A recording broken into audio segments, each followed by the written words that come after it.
is held from February 1st till February 4th. Registration is open until January the 16th. The Toto Dutch Open Darts is by far the largest darts party in the world that you should not miss.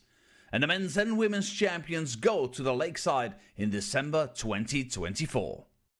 The Swiss Open and Helvetia Open tournaments are held from May 31st till June the 2nd. One of the longest running tournaments in Europe invites you to join them in the most beautiful surroundings you'll find in Europe. The Swedish Open and Masters is held from August 16th till 18th, a popular tournament for many of Europe's best aerosmiths. For more information on each of these tournaments, go to the link in the description. A special thank you to our tournament sponsors Winmau, A&G Travel Group, iDarts, Dart Connect, CT1 and Quiff.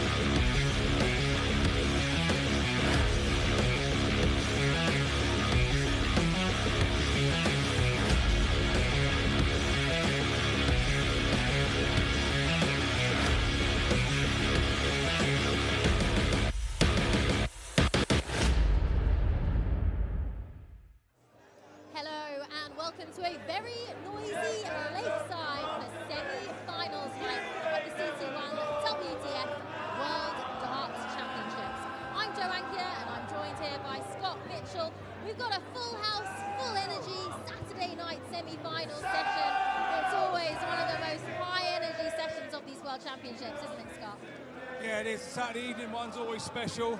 And tonight looks to be no exception. We really are around to the rafters. It's really warm in here already, and it's going to be nice and warm up there on the stage for the players. Indeed, we've got two world number one and a former world champion, Yella up this evening, and I'm happy to have former world champion Scott Mitchell joining me for some expert analysis. Let's have a quick recap of this afternoon's semi-final session. We started with the boys. Semi-finals for the Boys World Championships. So Bradley van der Velden ran away with that one. And then it was the women's. Eileen de Graaf taking that win over Lisa Ashton. Did that surprise you, that result earlier? Yeah, it kind of did, but we knew that Lisa wasn't coming in the best of form, so maybe we shouldn't have been so surprised. And Eileen, to be fair, you know, she did what she needed to do and got herself to her first final. And then, of course, world number one, Andy Bartons, did what he needed to do against Dennis Nielsen. Started off a bit slow, a little bit shaky, even Stevens, and then Andy just produced when it mattered. Yeah, he was clinical on the big moments, and he broke Dennis's heart, really, as the game went on, and by the end, it was all about Andy. Well, we have a great semi-final session to look forward to this evening, so let's run you through what we have coming up.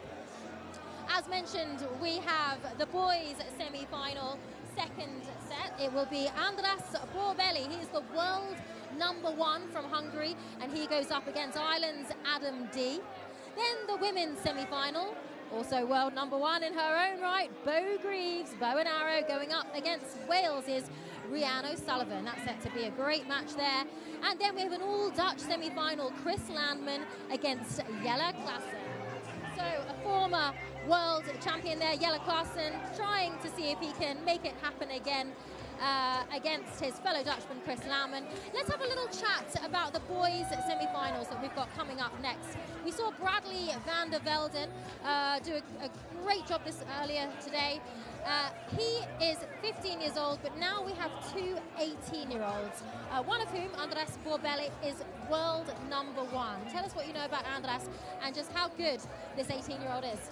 Well, he's not world number one for no reason.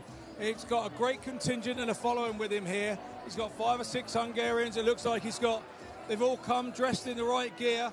He really is the real deal, and they think a lot of him in Hungary. And I'm telling you, it's great for the sport in Hungary that he's here as number one, and in a semi-final. Yeah, he's won upwards of a dozen titles. He even won a senior WDF title in the Budapest Open, so he's really one to watch for the future. But Adam D, he's going to have the crowd behind him tonight, isn't he? Representing Ireland, so that is also something that the world number one will have to deal with. Well, he's the most local us English have got in this tournament, in this boys' tournament. You know, he's one of those that he can finish and he can score. You know, I've heard about Adam D. He's going to be a tough cookie to crack, but look, we're looking for a great semi-final. That's all we're looking for. We want a tight, good semi-final. We want the boys not to be nervous. We want them to go out there, enjoy the experience, and then hopefully we'll see their best games. Okay, well, it is going to be a great experience for both boys, those two 18-year-olds, and that is the upper limit of that Boys World Championships. And, of course, they will go up in the final, whoever wins, against 15-year-old Bradley van der Velden tomorrow. Well, we are just about ready to head to the stage for some action. We're going to send you over to your Master of Ceremonies, Mr. Anthony Dundas. Ladies and gentlemen, it is semi-finals day here at the 2023 CT1 WDF Lakeside World Championship. This is the home of World Darts. This is Lakeside!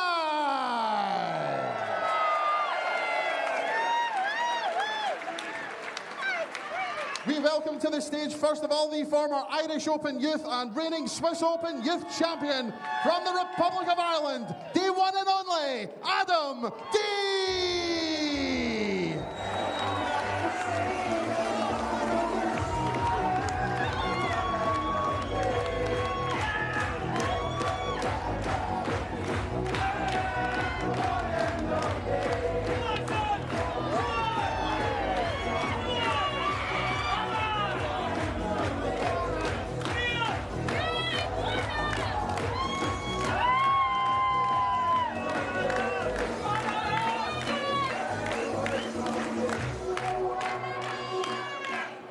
We now welcome to the stage the Slovak Masters and Slovak Open Youth Champion, the WDF Boys World #1 from Hungary, Andras.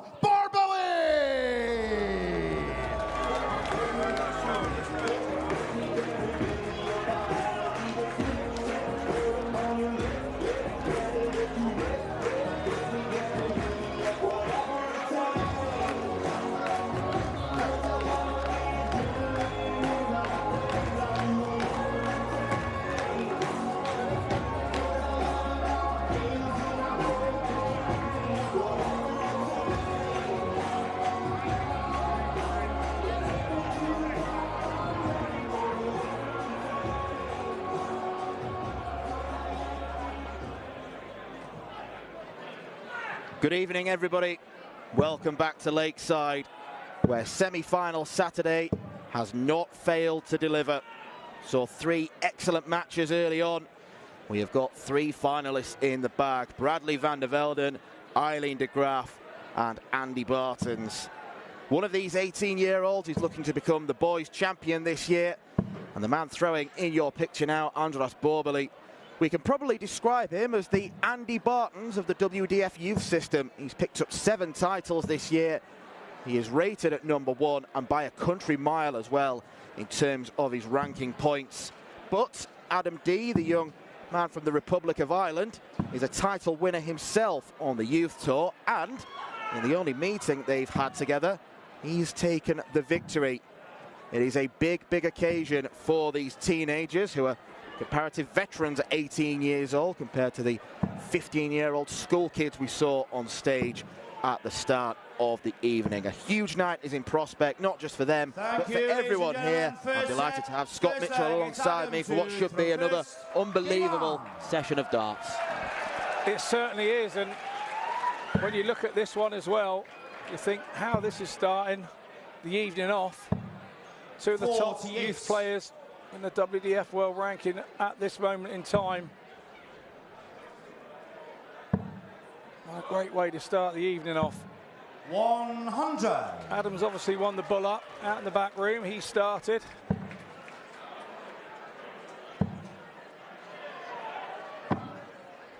$120. 120.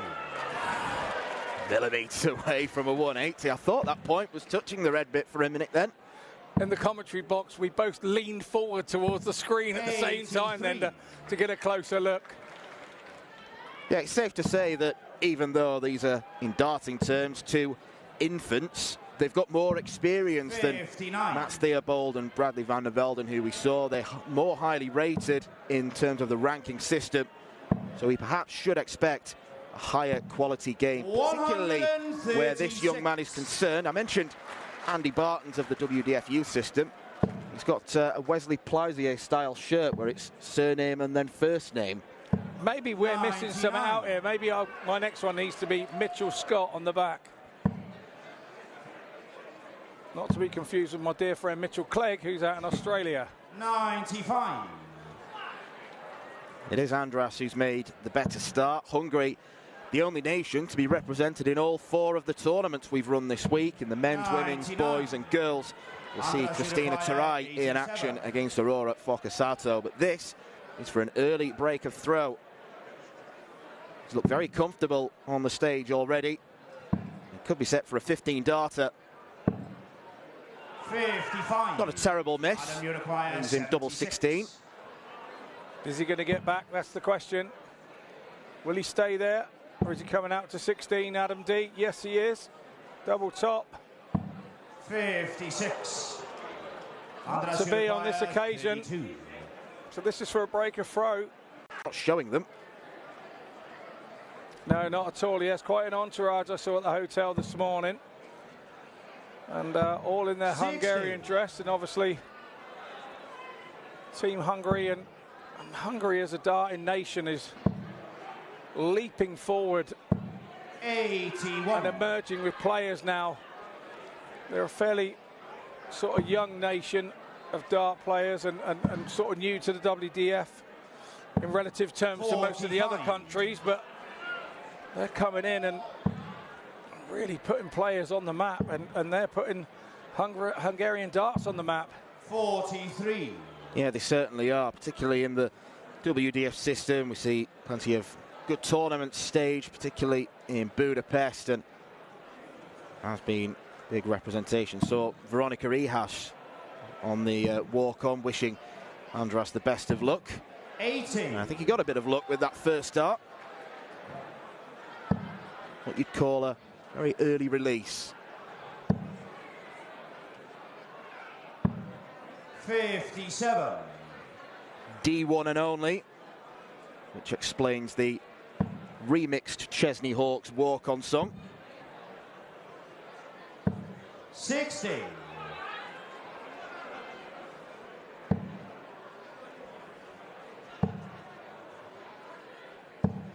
100.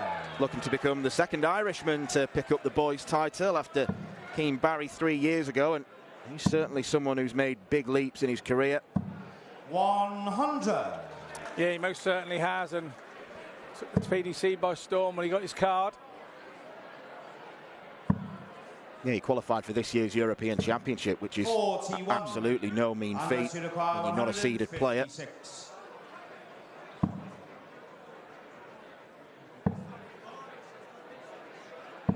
100.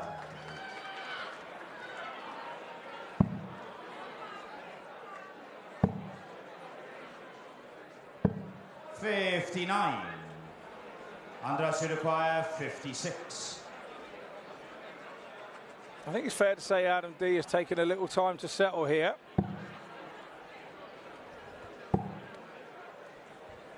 Tops for Borbelly. 40. Adam, you require 120. 56, mate. You nearly got it. Yep. Well, I was bound to make one mathematical mistake at some point. You did well to wait till 60. day 8. Andras, you require 16.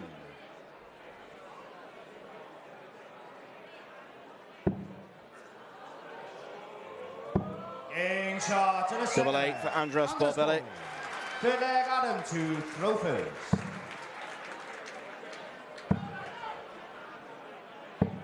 45.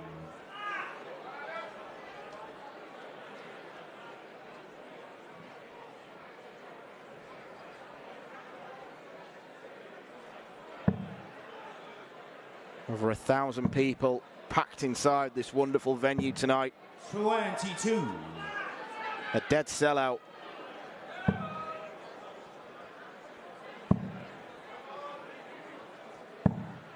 $56.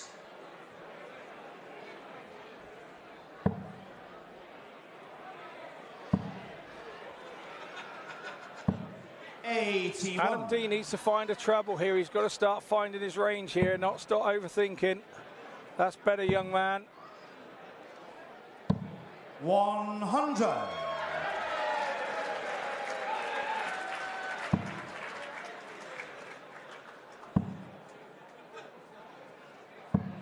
$41. Andras a bit wayward in this third leg. 85. Just like this afternoon, we will go to a break after one set.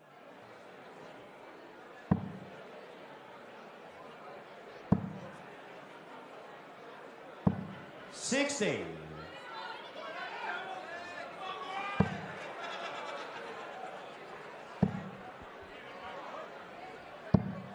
59.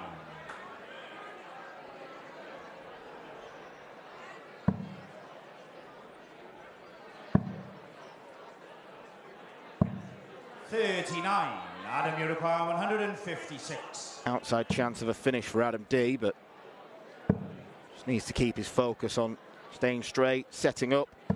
100. That's exactly what he did. Good work, Adam D.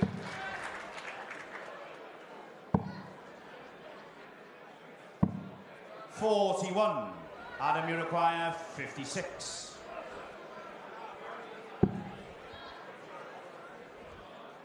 Now Tops is the target, and now Adam D hits Adam it. D. Fourth leg is Andras to throw first. I think that's what we call a leg off as far as Andras Borbeli is concerned. Do you reckon he's related? I do. Yeah, looks like the family table. 100. I did see an Irish flag on the walk-on, so I'm sure there is a big D contingent. I believe Kalani 83. turned over James Hurrell in one of the comps, I believe, Adam D.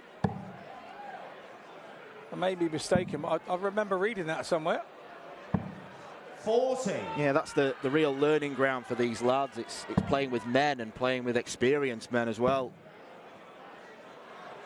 I think it was the 44. Kalani Festival of Darts.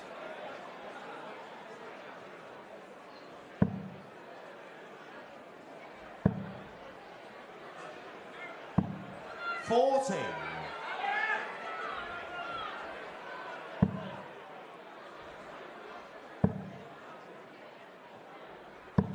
60.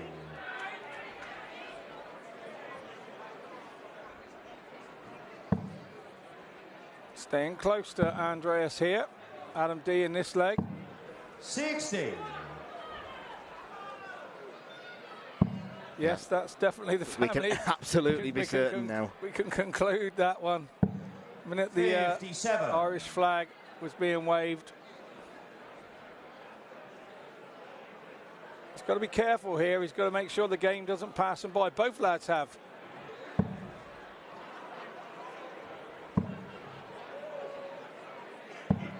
$83.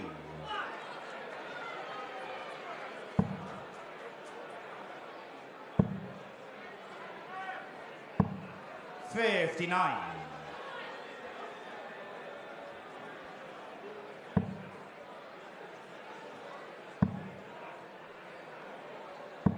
60. Started well, did Borbeli, but he's slipped a bit since. Yeah, I think Adam D taking that second leg sort of shocked him a bit. 100. Andras, you require 118. Halted his progress. But this would be progression.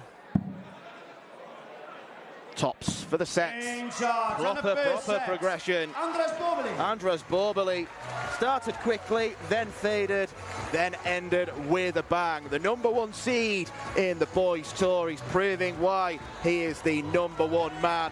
Adam D with lots to think about in the break. Andras Borbeli of Hungary is one set up against the young Irishman.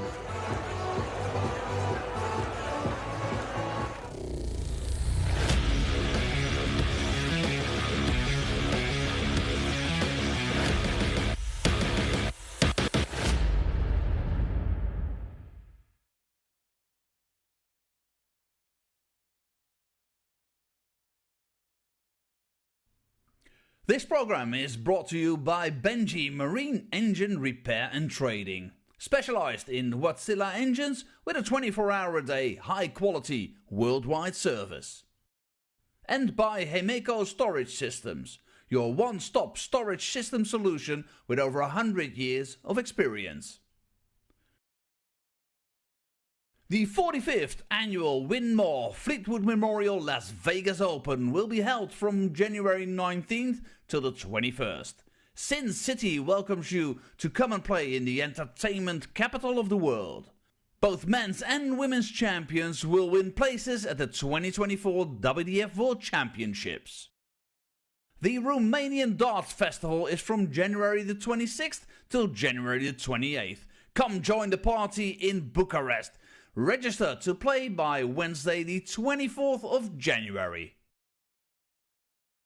The Toto Dutch Open Darts is held from February 1st till February 4th. Registration is open until January the 16th. The Toto Dutch Open Darts is by far the largest darts party in the world that you should not miss.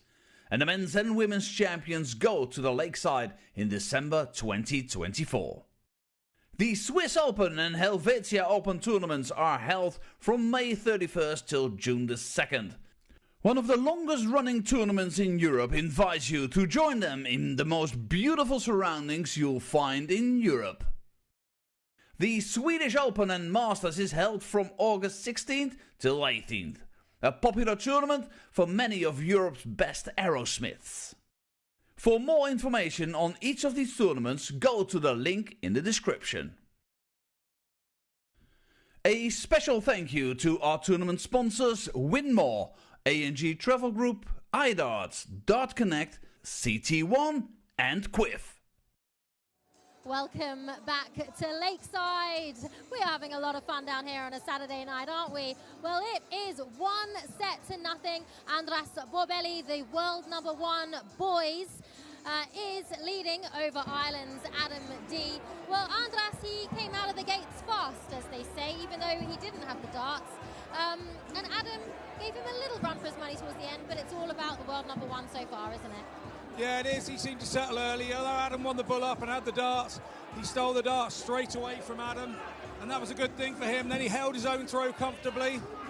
Then Adam held his throw, which was, you know, he'd settled into the game by then, and then what a lovely 118 to take the set. Dream shot for any of us to take the first set. A nice 118. He'll go back into there feeling really good about himself.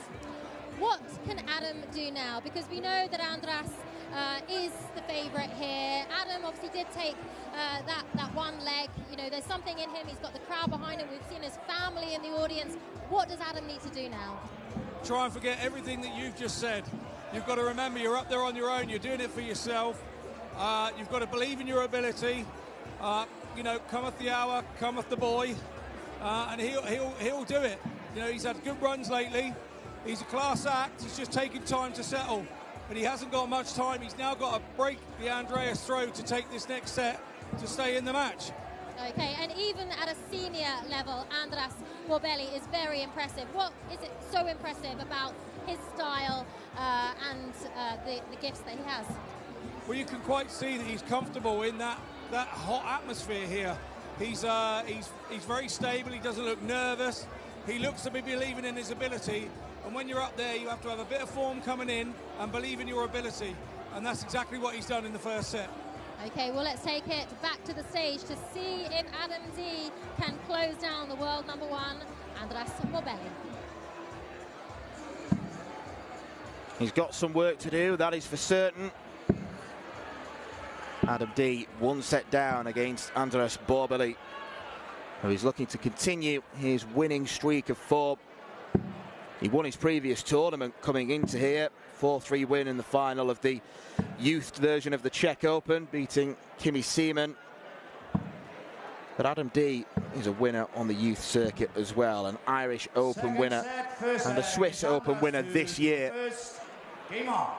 He hasn't shown his truly best form, neither has Andras in truth, but that 118 was a real touch of class from the 18-year-old, and it should, hopefully from his point of view, spur him on to extra success.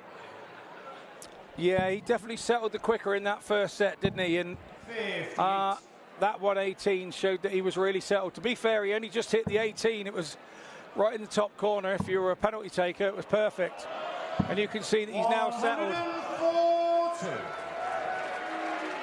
Yeah, the averages so far are around about 71 apiece. We saw Bradley van der Velden average 74 against Mats Theobald, who threw 67. And it is that kind of range where we expect these young players to be.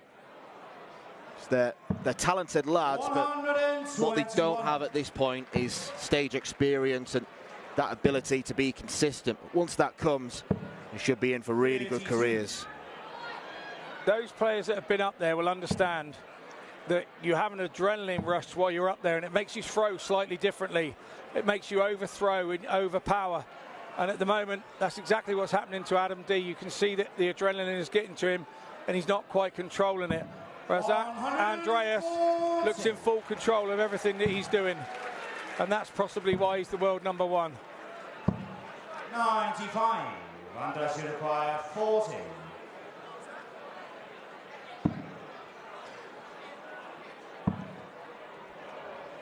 They weren't good darts. 30. The double 10 wasn't particularly good either. But with Adam D way back on 2-5-6. 60. Andras should require 10. It's not quite to be thus far for him. In shot on the first set. Andras ball. Nothing wrong with that. Lovely and confident. Not frightened of it. Straight in there. 95. Yeah, he was determined to go straight for it rather than split.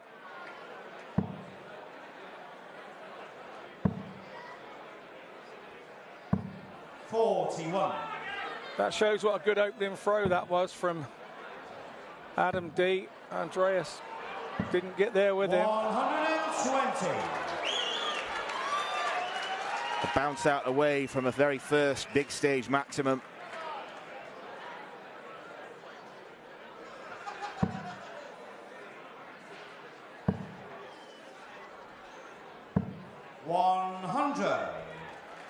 Daryl Fitton sat there in the crowd.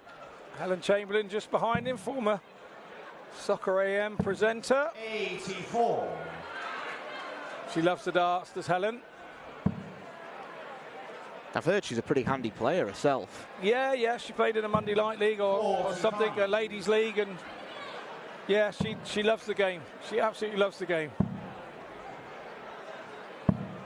58. When it's here, she's always a regular here. See her in the crowd. She was here on Tuesday, I think, as well. 119. Adam Yella, 144.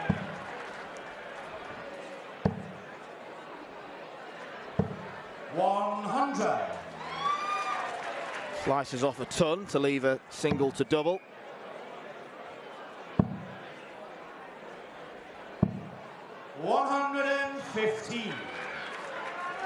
A good couple of visits from Borbely have put him under pressure. He decides to go 16 for double 14. 30. It's always the danger. Andras should require 81. Yeah, big time, and now he's giving Borbely a really good chance to at least get a dart at the ball, but he hasn't done that. He hasn't stayed straight, so all he could do is set 41. that up. Adam require 14. Straight at it, our kid, straight at it, and that's exactly what he's done. 10. He's gone inside. Can't believe what's happening.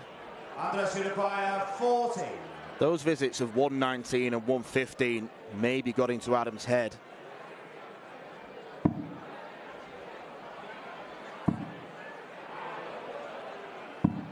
No score.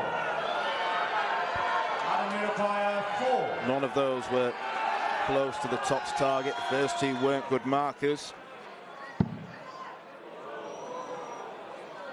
Shuffles across.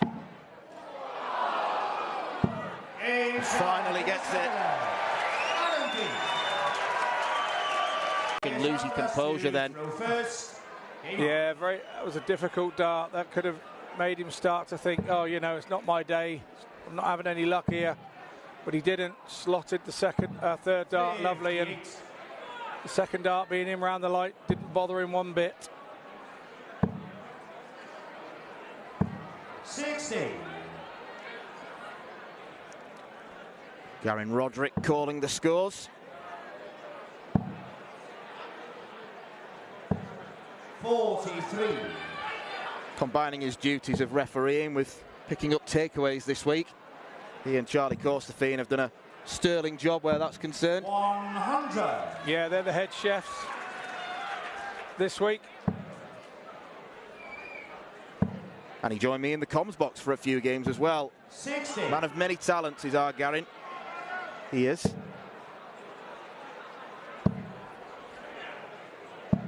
96.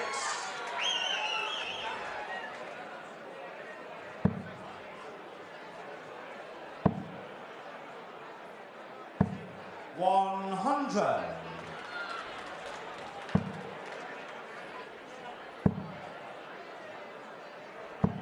60.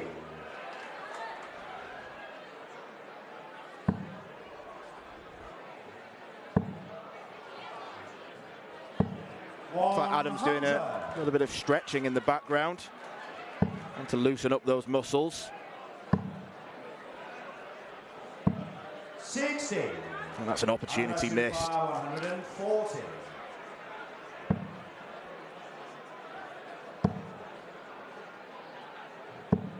60. Adam, you require 125.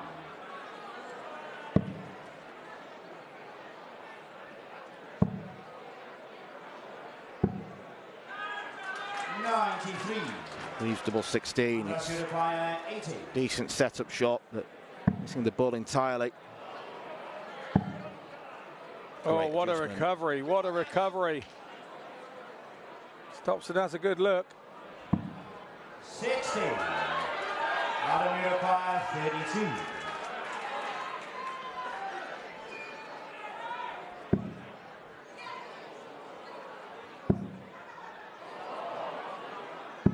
He's back in this. He's ahead in the set. He breaks the throw. And we could be going all the way. How much does it mean to the family? Look at him 60. jumping up and down. That's adrenaline, that is. That's adrenaline. Overthrown, overpitched. He's going to have to get control of that. 140. It's a giant opportunity for all 4 players in this boys tournament. A chance to win a big stage title when they've barely thrown senior darts. Could set them up well for the future. Could open doors to new sponsors and really make careers for them.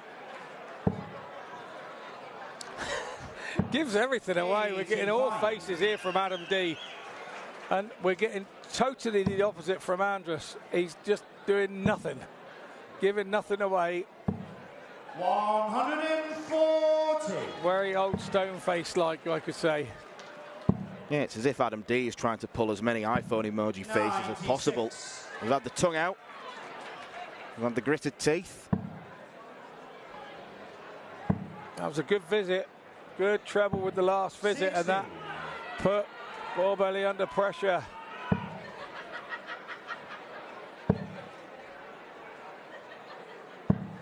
$59. Andras, you require 120.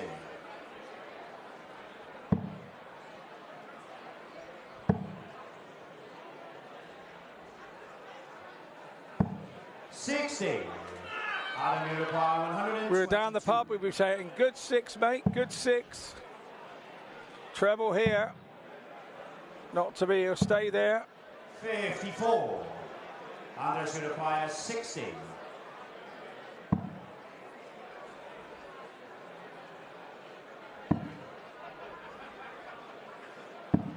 20. Borbely's been let down by the doubles. 68.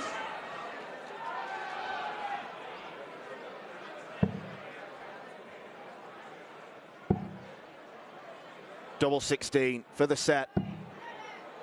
44. And I think you can see right there how the families go through it here. Andras, you require 40. It's all calm and collective from Andras. That's a lovely marker, surely.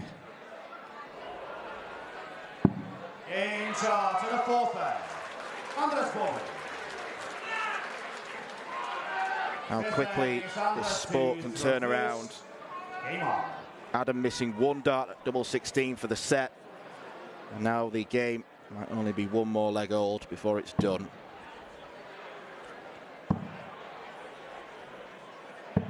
$60.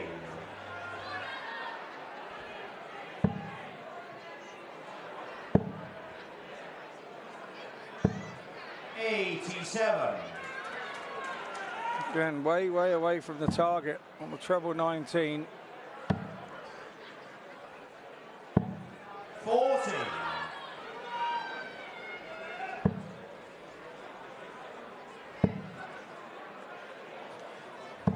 $140. Super visit from D.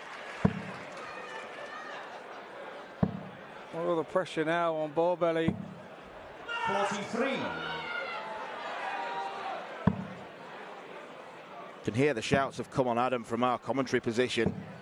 83. Hope the people sat around the D family don't mind noise. I was going to say, we've got headphones on. 58. First signs there of Andras Borbely being disappointed with himself. 93.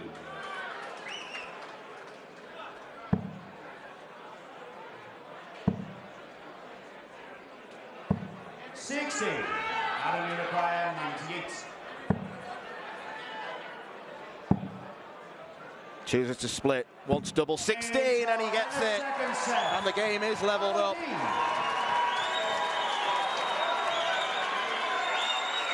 Stacks of composure shown. First leg, it's Adam to throw first. And it's back on Adam's throw. The flashing shot there of Daryl Fitton, who's head of youth development with mission. And look what that's done to Adam D. That winning that set has given him a massive lift.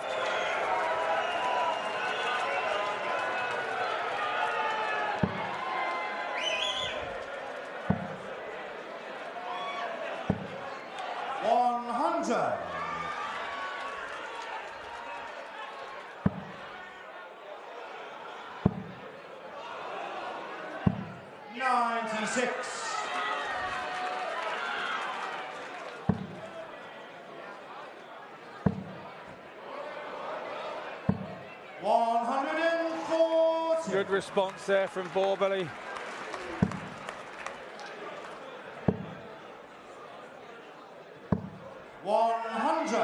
It's one of those games where I think both players are spurring each other on.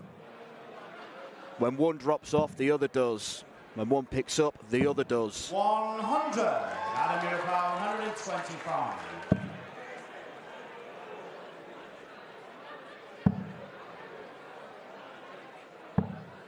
45. Andras, you require 161.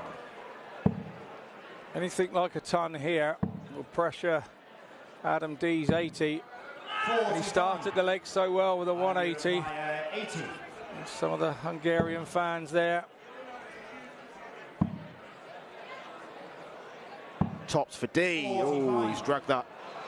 Andras, you require 116.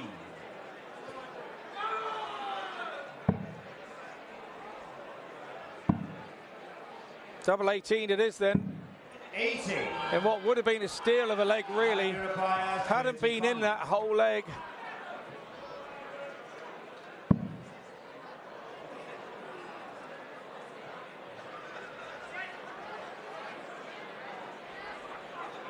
It's going one for double 14, I thought. No. This is what happens 19. when you have to make a decision before you go to the board and throw. Maybe should have stepped back then.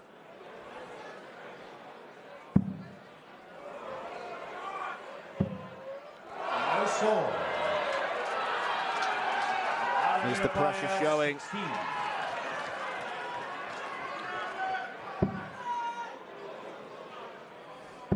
A shot. Not on Adam D's face.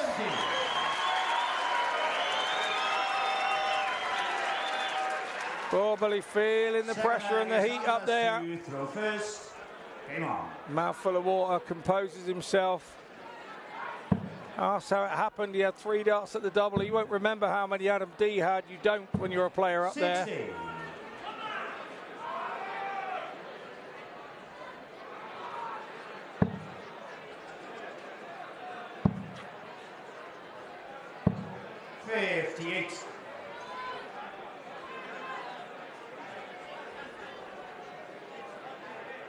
Andras Borbely looks absolutely rattled here.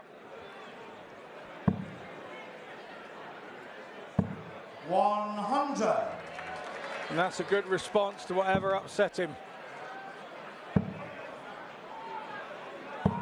100.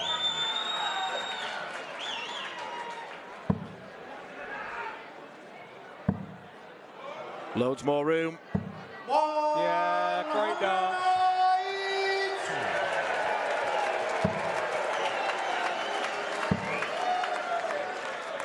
Real touch of class from Andras Borbely. 85. Andras Uruguay 161. Puts him right back in the set. There's no two ways about that. 28.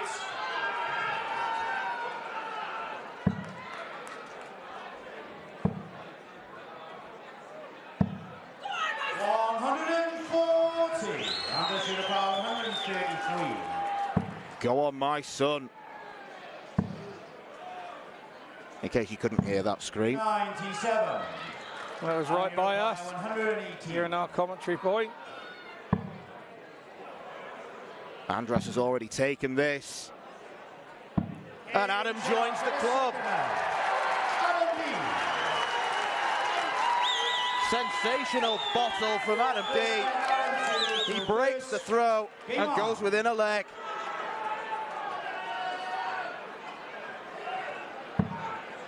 He's took his time to get going, but get going he has. 60.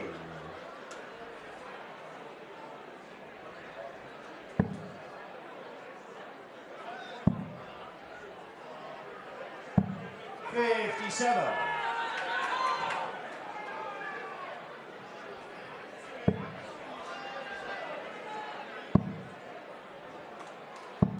$96. We're coming to the stages where you have to keep your head while all others around you are losing theirs. And the others around him that are losing theirs are his family in the crowd. He's got to stop looking at them. He's got to stay focused on his job. 134.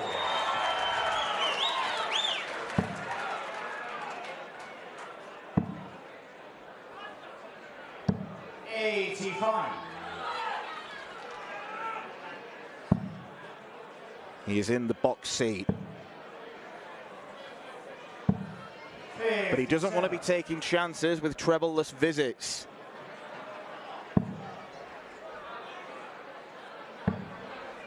Because Borbely is now right back in it. 177. Great darts. Absolutely great darts under pressure. He's 2-0 down in this set. That's special. And that's why he's the world number one.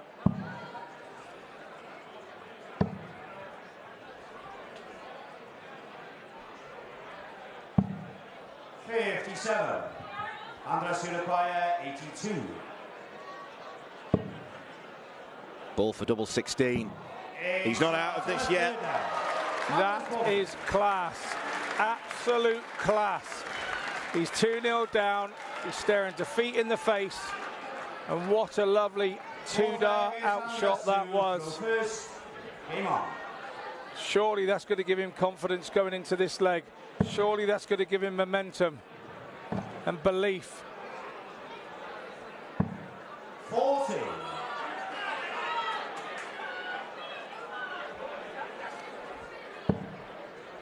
That dropout is not the start he would hope for. 96.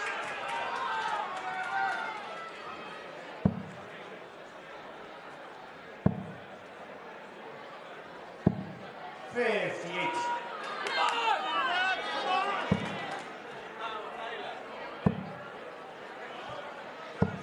100. It's a good start. Already he's 98 points in front after 6 darts. 30. And Andras is beginning to wilt.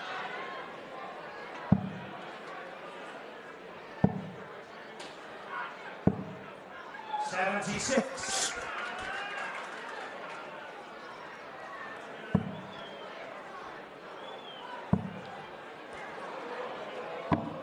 120.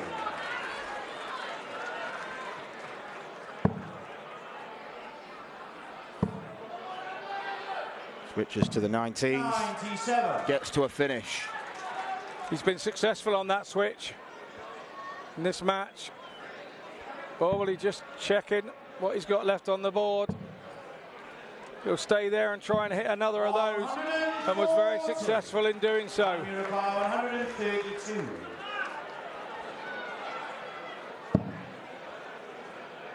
17. 56. Andras by 113.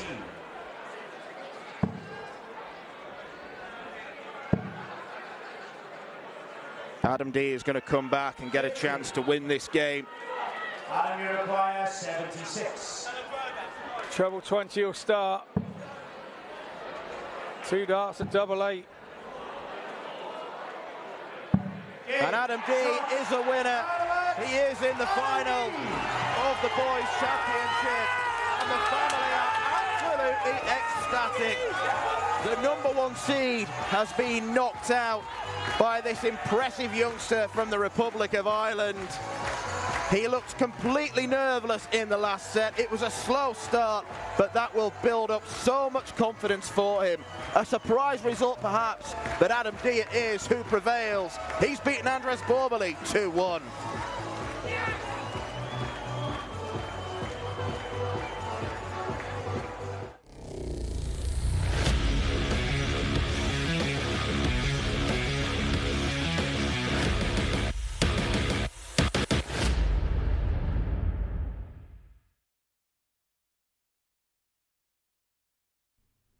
This program is brought to you by Benji Marine Engine Repair and Trading. Specialized in Wärtsilä engines with a 24-hour-a-day, high-quality, worldwide service.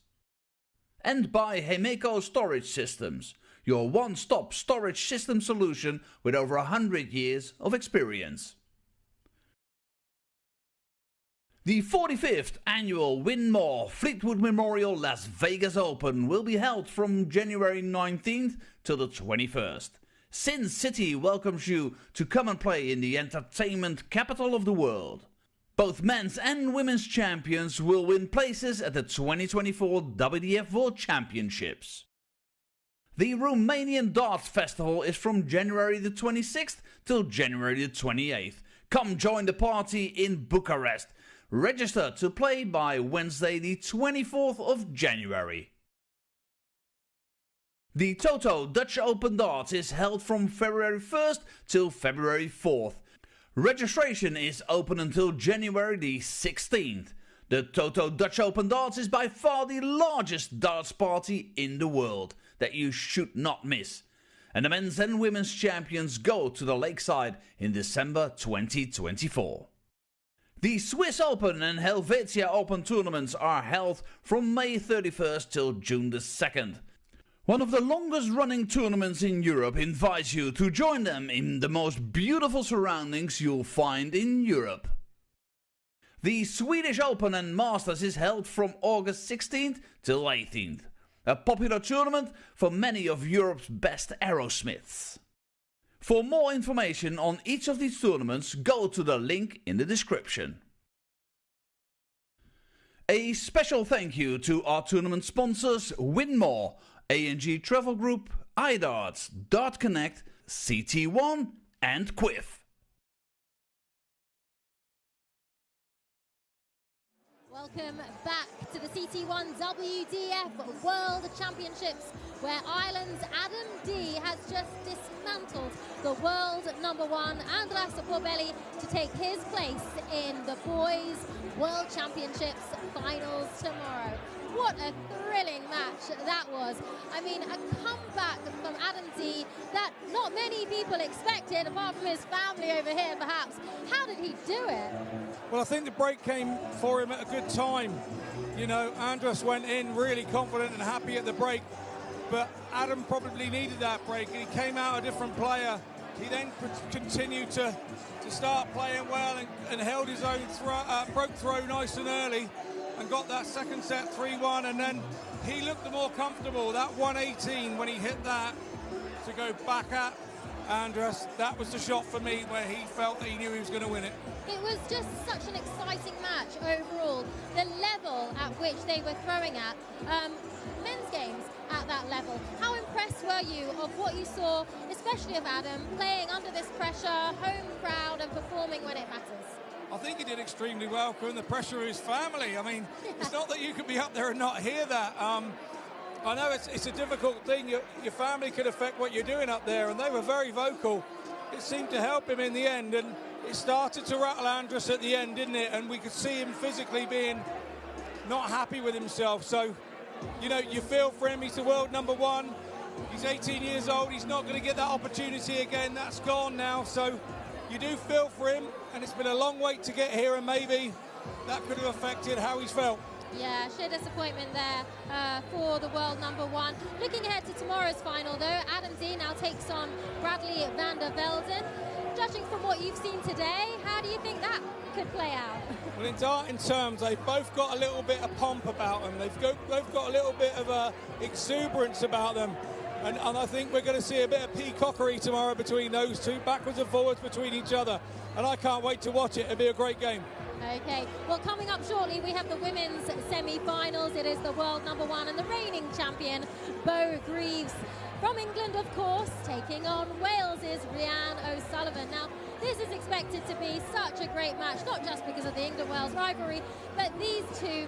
Riano, she was in the semi-finals last year. She's been to the finals twice before. She wants to take this title just as much as Bo Greaves wants to retain it. How great of a match? What are you expecting for this one?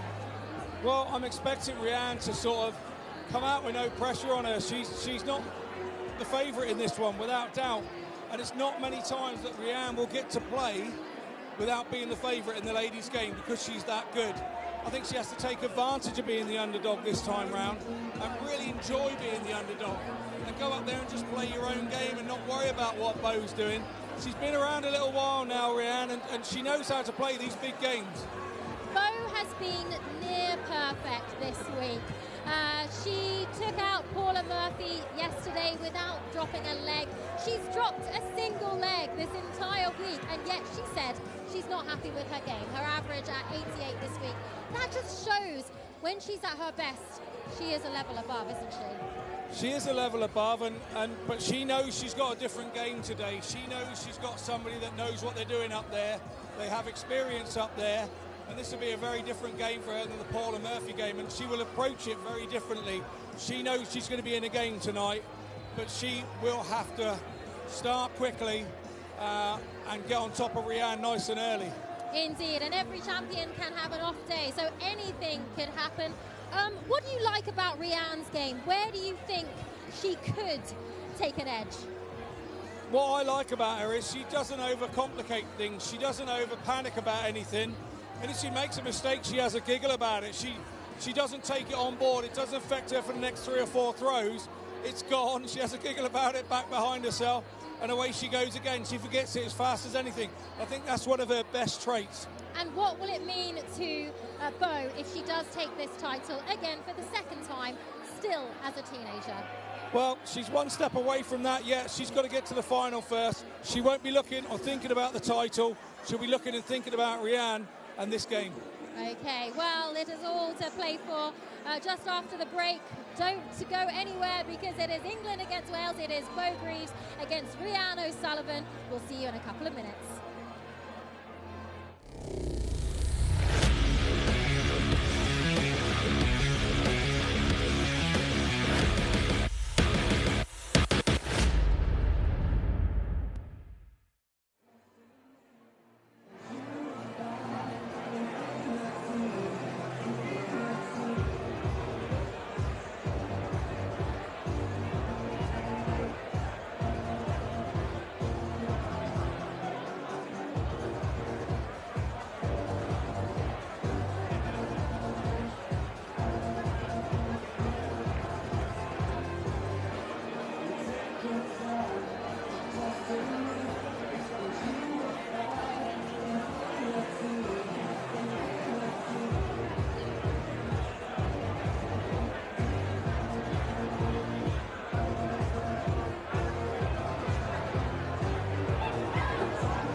Ladies and gentlemen, it is time for our second of the women's semi-finals here at the CT1 WDF Lakeside World Championship. And we welcome to the stage, first of all, twice a Lakeside World Championship finalist, the reigning Denmark Masters and Swiss Open champion from Wales, Riano Sullivan!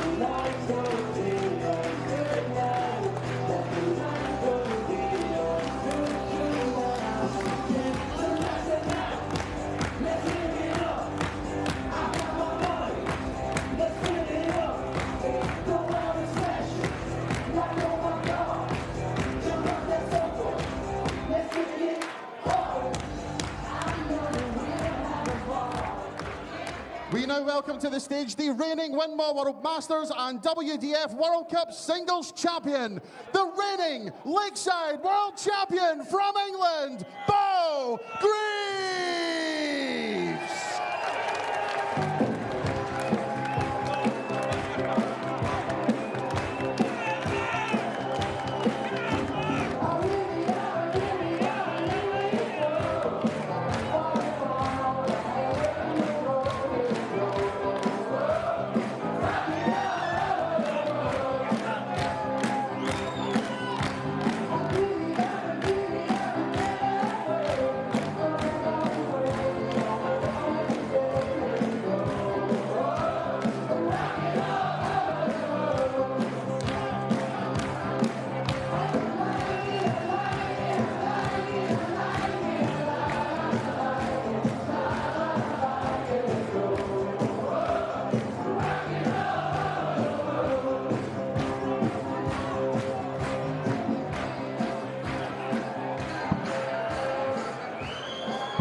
A big cuddle between Bo Greaves and Riano Sullivan.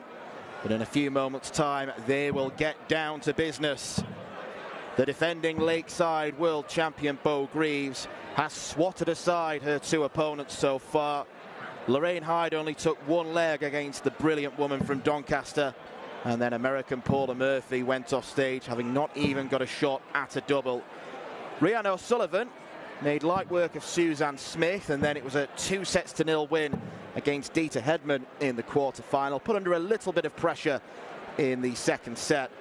But she has been the second strongest female performer in this tournament so far. A couple of 88 averages for Bo Greaves. Rian got 85 against Suzanne. And then it was an 80 average against Dita Hedman. Ladies and gentlemen, first set, and it's almost a shame, really, that this is only a semi-final, because it does have the feeling of a potential final clash with the great way that Rian is playing right now. 140. Yeah, it sure does. It's one of those games.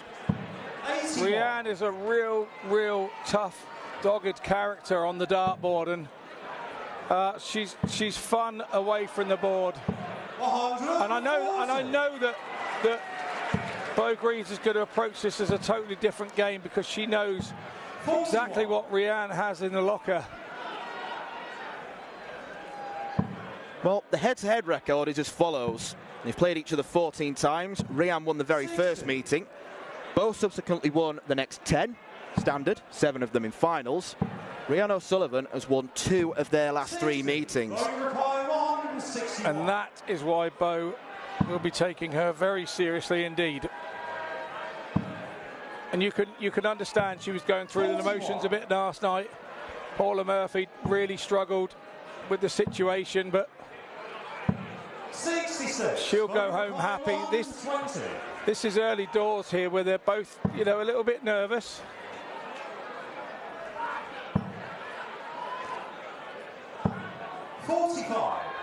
I don't know what the peak level of nervousness in Bo is, but I'd imagine it's pretty low compared to most other people.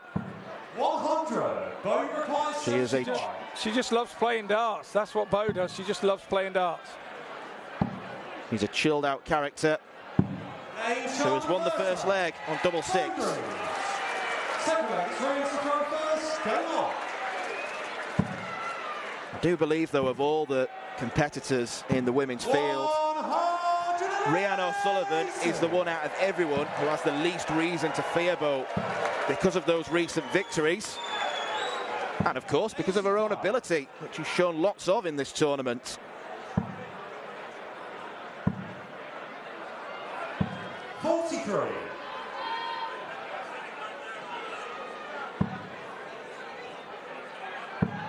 Lovely rhythm to this game already. 60.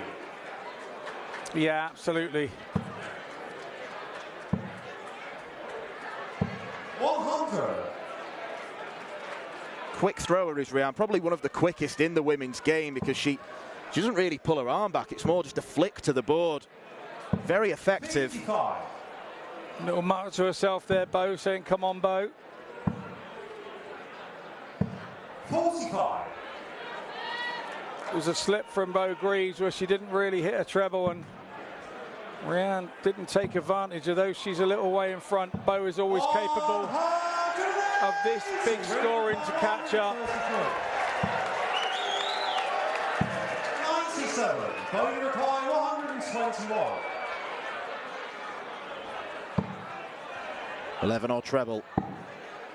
Bullseye for Bo. 73. Rian required 36. Game shot the second leg. Riano Sullivan. 16 dart holder throw for Rian Sullivan.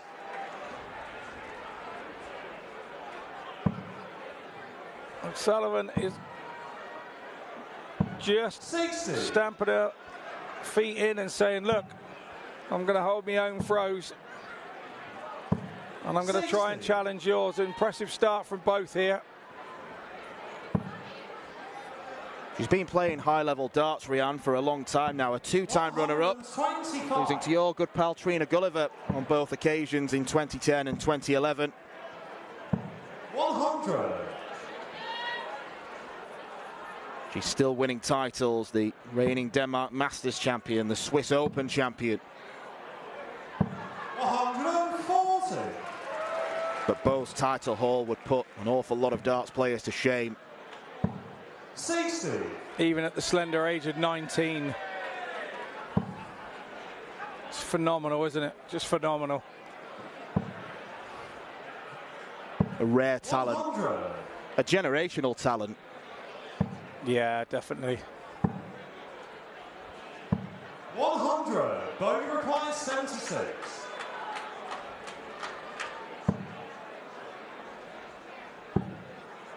Tops then for Bo Greaves.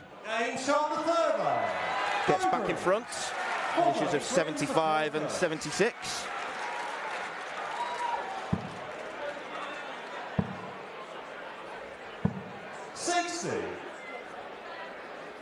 Now the pressure's on Riano Sullivan to hold her throw to try and make the set go all 5.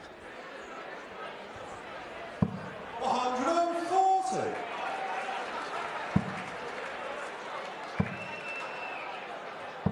60.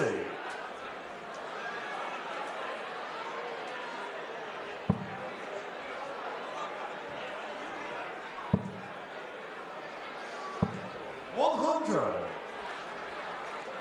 Just chuntering away to herself. It's how she gets through games. It's how she chastises herself and makes sure she stays right on concentration. 91. Yeah, some players do like to give themselves talkings to. Bogey require 170. So here we go then. Not to be this time.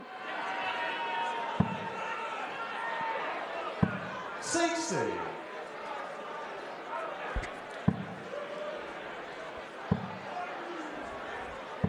81. Good last start from O'Sullivan. Just gives her a little glimmer, keeps her in the hunt. The throw's been turned. Greaves now 18 for 32. Game shot on the first set. Bo Greaves. First set belongs to Bo. Completely businesslike, a 93 average. Game on. Riano Sullivan knows she has to raise her game. And that's no real criticism of her performance. She's playing well. She's averaging around 80.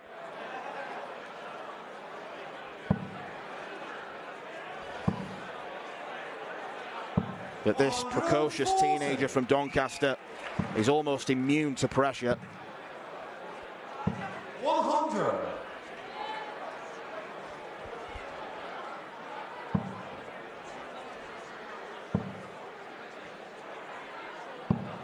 57.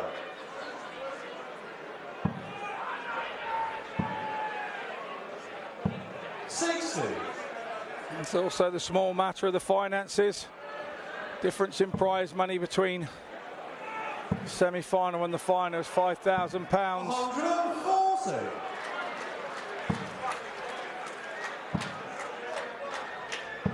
60. Bogey require 164.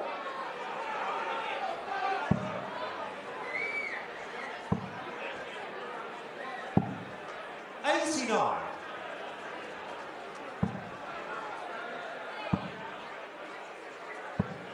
60. Bogey requires 75. Taken this out already. It'll be a different way. It'll be at tops. 35.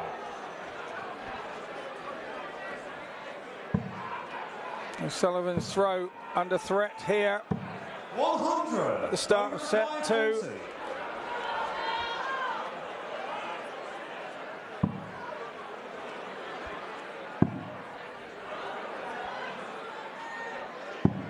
30. These are the chances Rianne has to jump all over. It's a rare miss from Bo. Great adjustment, double 11.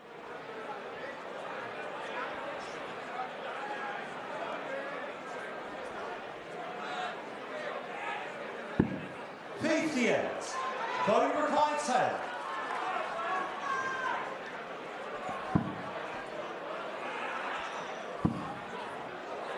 On the wire. Game shot the first leg.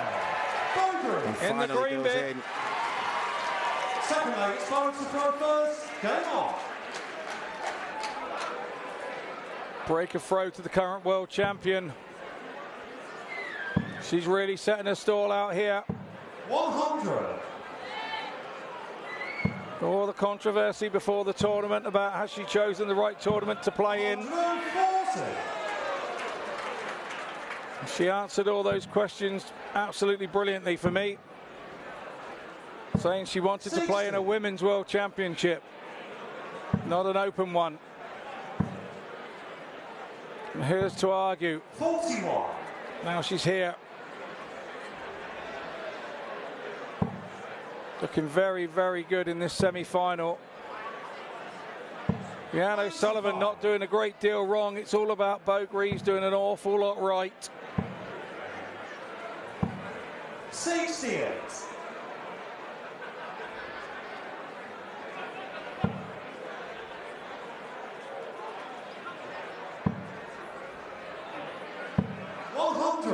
Best bit about Bo Greaves is we all think she's playing great every time she goes to the board. She always feels there's more in her to be even better, and that's the frightening thing for all of us. 94. Well, she's averaging right now 88, which is exactly what she got against Lorraine Hyde and Paula Murphy. 140. I'm in agreement. There's definitely more in the tank. Right now, she's just doing the job. Game shot the second leg. Bo Greaves. Winning the second leg of this second set. Third leg is ready to throw first. Game on.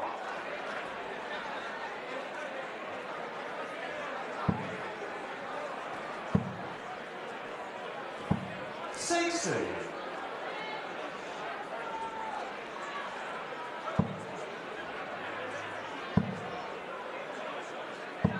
83.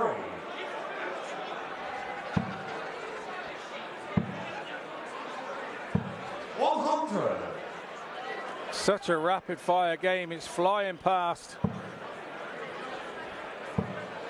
Her throw is just, it's just so silky smooth. 59. Yeah, you think of the throwing technique. It's not just one of the best in the women's game, it's one of the best in the game, full stop. The arm moves and nothing else does. Well, maybe apart from her mouth when she's chastising herself. She's not, she's just telling herself to throw it properly. First one she chastised herself, the next one she was saying just throw it properly. Throw it properly. I love the way she motivates herself. 140. Ring reply 156. These are the chances she needs to take. 138. Bo replies 79. And that's class. You're not normal if you're able to do that when you're getting absolutely battered. But unfortunately for Riano Sullivan, she has bumped into another brilliant bow performance. 5 straight legs mean that she's now 2 sets up against the Welsh woman who's only had 3 darts at the outer ring. Bo is motoring towards a final with Eileen de Graaf, and Riano Sullivan is going to have to produce something special after the break if she's to stop Bo in her tracks. Bo Greaves leads 2-0.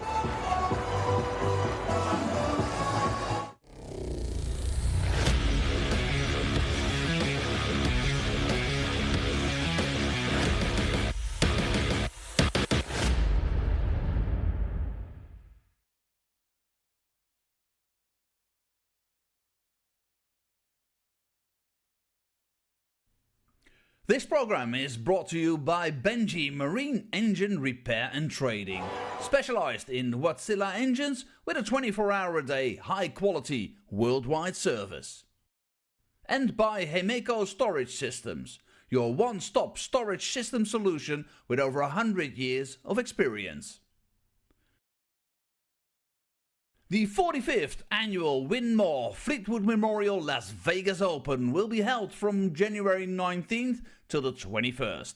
Sin City welcomes you to come and play in the entertainment capital of the world. Both men's and women's champions will win places at the 2024 WDF World Championships.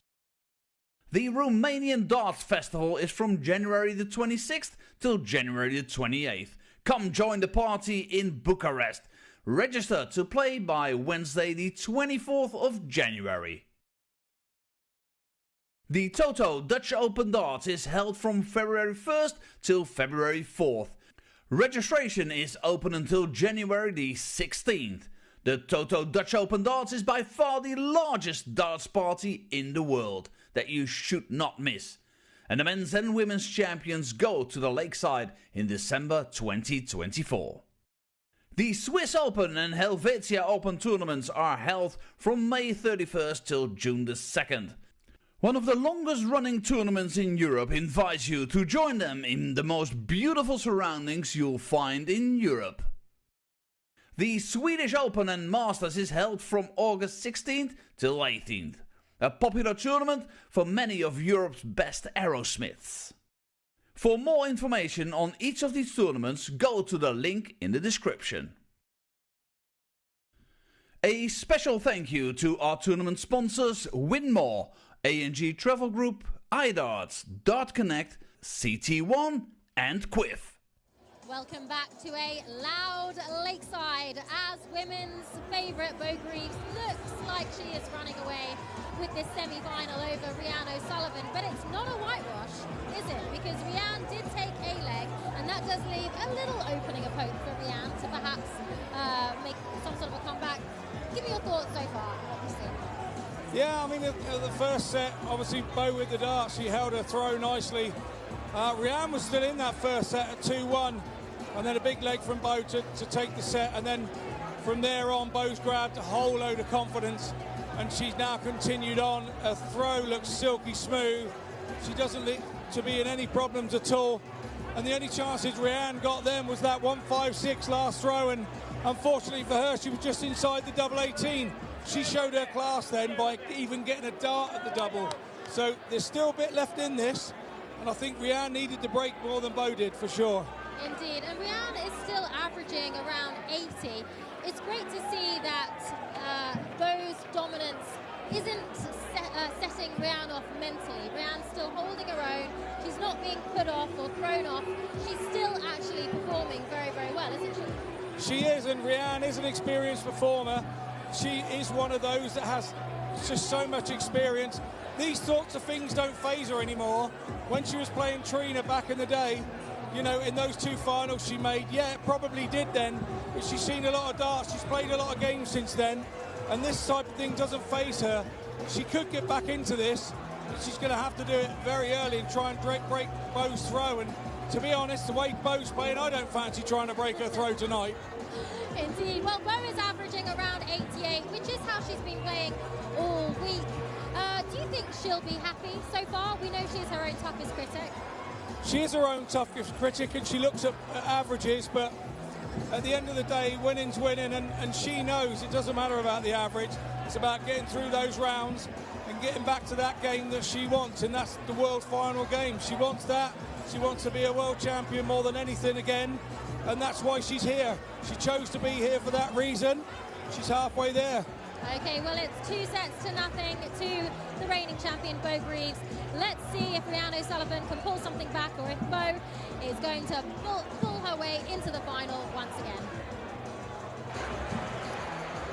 Well, we have seen many historic and heroic Welsh performances in this championship in the past, thinking all the way back to the original run in 1978 with Leighton Rees. Richie Burnett and Mark Webster have been champions on this stage, but this might be the best performance of the lot if Riano Sullivan can turn this 2-set deficit around. No question that she is playing some decent darts right now, but Bo Greaves is just a machine who doesn't seem to malfunction at any time. Yeah, Riano Sullivan is the pride of Welsh ladies darts. There's no two ways about that. She leads the line for them in internationals. And being here in a semi-final Once again, is credit to her. She does have a tough task on her hands. I think I just spotted a little Richard in the crowd there. How could you tell it was him? Was he stood up in the same height as the table?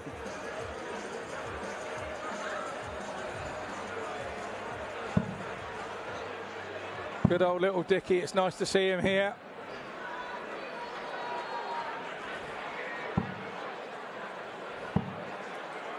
Once again, I think there may be a couple of issues with the scoreboard or the system where we enter the scores. Dark connected is. Yeah, the guys won't worry about that. A nice extra bit of practice, because First leg. That's always nice. First.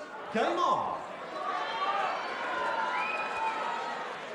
Another handshake exchange between the pair as Bo Greaves looks to do the job in the next 10-15 minutes.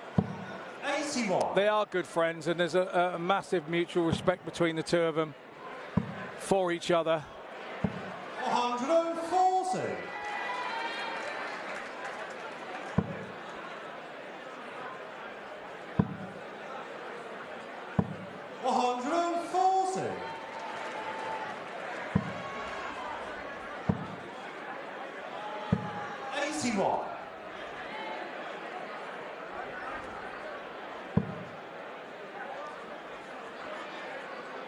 Have met 4 times before in semi-finals of tournaments, with Bo winning 3 of them. There's Bo's sister Bobby, who's been keeping her company this week. 45. She doesn't like the limelight, Bobby. Yeah, she's a very incognito character. Yeah, absolutely. 100. Lovable all the same. Just like Bo is. 45. Bo, you require 80. Very down to earth. Double 10. Game shot on the first leg. Bo Greaves. Well, Bo Greaves rolls on. Throw first. Game 6 on. legs in a row now. And there is seemingly nothing Riano Sullivan can do. 15 dart leg on throw, you've got to be out in 12.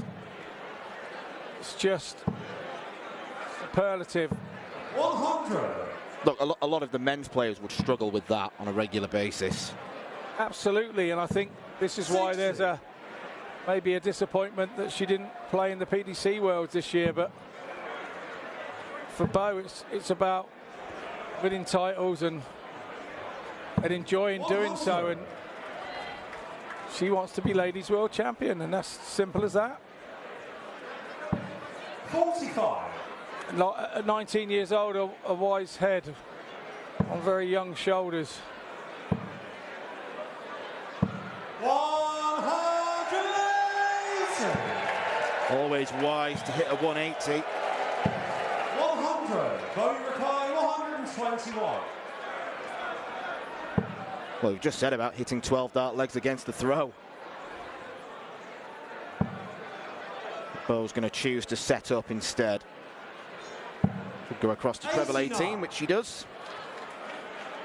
And hits, why would she not? 100. Bo, you require 32. So this will be a 13 dart breaker throw should this go.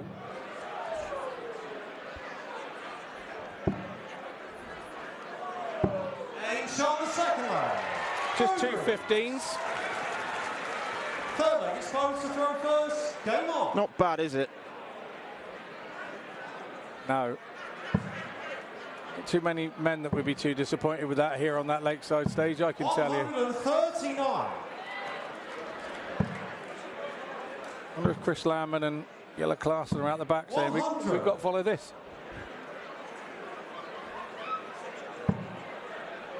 I bet they weren't expecting to get on stage this quickly. 100. Flintstones rim from Bedrock. 85.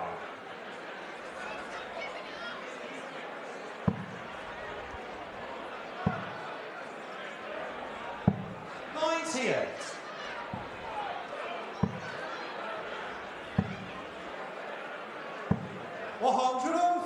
40. Vote required 164.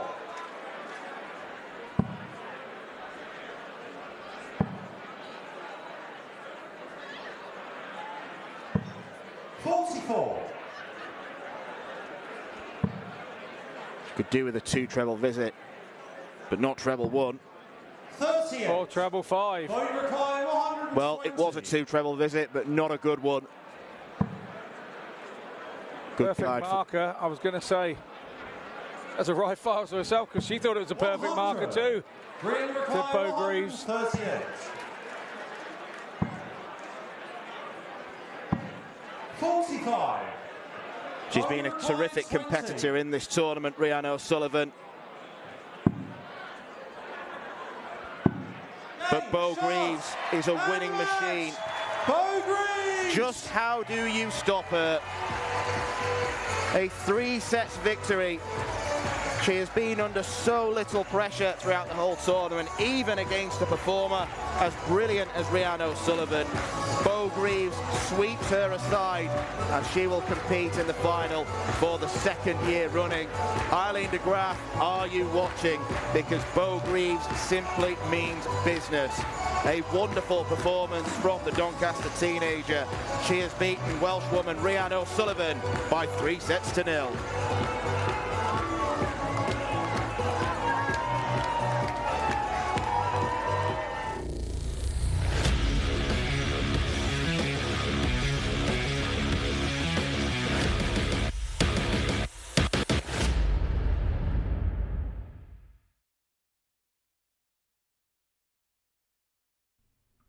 This program is brought to you by Benji Marine Engine Repair and Trading, specialized in Wärtsilä engines with a 24-hour-a-day, high-quality, worldwide service. And by Hemeco Storage Systems, your one-stop storage system solution with over 100 years of experience. The 45th annual Winmau Fleetwood Memorial Las Vegas Open will be held from January 19th till the 21st. Sin City welcomes you to come and play in the entertainment capital of the world. Both men's and women's champions will win places at the 2024 WDF World Championships. The Romanian Darts Festival is from January the 26th till January the 28th. Come join the party in Bucharest. Register to play by Wednesday the 24th of January. The Toto Dutch Open Darts is held from February 1st till February 4th. Registration is open until January the 16th. The Toto Dutch Open Darts is by far the largest darts party in the world that you should not miss. And the men's and women's champions go to the Lakeside in December 2024. The Swiss Open and Helvetia Open tournaments are held from May 31st till June the 2nd. One of the longest running tournaments in Europe invites you to join them in the most beautiful surroundings you'll find in Europe. The Swedish Open and Masters is held from August 16th till 18th. A popular tournament for many of Europe's best aerosmiths. For more information on each of these tournaments, go to the link in the description. A special thank you to our tournament sponsors Winmau, A&G Travel Group, iDarts, Dart Connect, CT1 and Quiff. Welcome back to Lakeside. I'm joined now by the reigning world champion into the finals yet again, Bo Greaves. Well, congratulations. I mean, you make it look so smooth, so easy. She did take one leg off you though, didn't she? How pleased are you with that performance? Yeah, obviously really happy. Happy just to get through and you know, just look forward to the final now. But obviously it's not easy. Rian's a good friend, and but I just got up there and I've done what I had to do. Yeah, and Eileen de Graaf in the final. Many people thought it was going to be her. You've had somewhat of a rivalry brewing over the last year. How do you feel about meeting Eileen tomorrow in the final? Yeah, I mean, honestly, I don't really mind. You know, she's a great player, and obviously I know how she can play, but that's up to me to sort of obviously battle against it and try to win. But like I said, I look forward to it, and yeah, just, you know what I mean, just do my best up there, and I played okay there, so I can improve on that tomorrow. You just seem to be enjoying yourself. You seem to No matter how much the pressure is on you, no matter how high the expectations are, you seem to always be relaxed and always seem to have fun. How do you do it? And are you enjoying yourself as much as last year? No, I absolutely love it. You know, I play darts all the time, and it's what I do. You know, I'm sort of used to it. I've got the experience now to sort of go up there and handle the pressure, and it's just one of them. I just absolutely love it. You know, I'm 19, I get able to play darts all the time, so it's just one of them. I absolutely love it, and can't wait to hopefully improve and hopefully maybe win tomorrow. And what will it mean to you to win tomorrow? Because you are, of course, the reigning champion. You won it already once. What does it mean to you to win it again? Obviously, it'd be massive for me. Do you know, when I won my first title last year, it was that was everything to me. I don't think anything will ever top that, but it's you know what I mean. It's one of them. If I'm able to get a second, and that's brilliant. If not, I'll probably be able to try again. Obviously, years to come. So I'm not going to put too much pressure on myself. Just enjoy it, let my darts. Hopefully, go with the trebles. But other than that, it's one of them. I've enjoyed I had a good week, and I'm glad to have made the final. Well, you're very modest. You're certainly the favourite. Best of luck for tomorrow. Thanks, Alex. Congratulations. Well, that's Bo Greaves there. I'll just bring Scott back in. What a performance. She said she might not win it. She might try again in the future. She just has such a cool, calm head on her shoulders, doesn't she, Bo? What did you make of that? Riano did take one leg from Bo, but she just makes it look so easy, doesn't she? Like I say, Riano was in it in the first set, and she knew she had to play her very best game and hope that Bo dropped off of her best game. And that didn't quite happen this evening. Bo was absolutely right on it. And once she got her nose in front, she was not giving it up for anybody. I don't know what she said to you, but knowing her, she's still disappointed with her average. She knows that she's got more in her, and then maybe she'll have to bring that out tomorrow when she plays Aileen de Graaf. And Aileen de Graaf is the only woman to have really beaten Bo over the last year. What kind of final can we expect? Well, I think we're going to have to expect something similar to what's happened tonight. Whoever wins the bull-up needs to get off to a good start. That's absolutely paramount. But look, I'm just looking forward to two great ladies playing a great final, and let's, may the best lady win. Okay, well, we have one more men's semi-final for you this evening, and it is an all-Dutch classic. It is your former world champion, Yella against his Dutch rival, but also his Dutch friend, Chris Landman. Now, Chris actually said he wanted to face Yella in this semi-final because they're friends. How does that usually play out when two people who are friends go up against each other? More entertaining, perhaps? It can be. It sometimes can be an absolute flop because they're frightened to death of one another, because they both know their capabilities. On another time, they're not frightened of one another. They practice together. They play with each other all the time and against each other.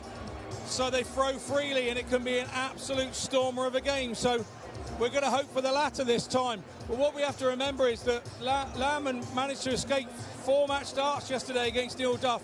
I know he came through it. Is he thinking that his name's on the trophy? Oh, indeed. Well, you'd have to have some good belief after beating the reigning champion here. Klassman, though, he's a quick player. Rhythmically, will that suit Landman? How do you think their styles will match? I think they're both quick players, and I think their style will suit each other. Yella's looks so comfortable here, and he feels so comfortable here. I spoke to him last night, and he said, it's like I've never been away. The throw feels great, and I feel great up there. So when you're feeling like that as a player, it doesn't come along very often. You've always got a little niggle or a glitch or something in your throw that you're not happy with. That's not Yella. He's quite happy with his game at the moment, and that makes him more than dangerous than usual. Yes, you mentioned the form of Yella has been very good this week, but also knowing that you've won this championship in the past, it almost puts that pedigree back on your shoulders, gives you that belief, doesn't it? Yeah, well, like you said to me last night, I've got to have a damn good memory to remember all back then when I won it. He's playing it right down. He's quite happy to not be the favourite. He's come under the radar. Everybody's been talking about Bartons, Leonard Gates, Neil Duff. Nobody really mentioned Klaassen. He's just going about his business quietly, confidently. And here he is in the semi-final with a big chance of making the final. Okay, well, it is Netherlands against Netherlands coming up next. Our men's semi-final after the break.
It's time for the second of our men's semi-finals here at the CT1 WDF Lakeside World Championship.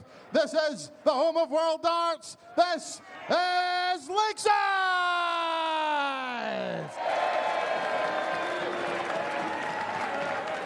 We welcome to the stage the former Catalonia Open and Italian Open champion from the Netherlands, the countryman, Chris Landman!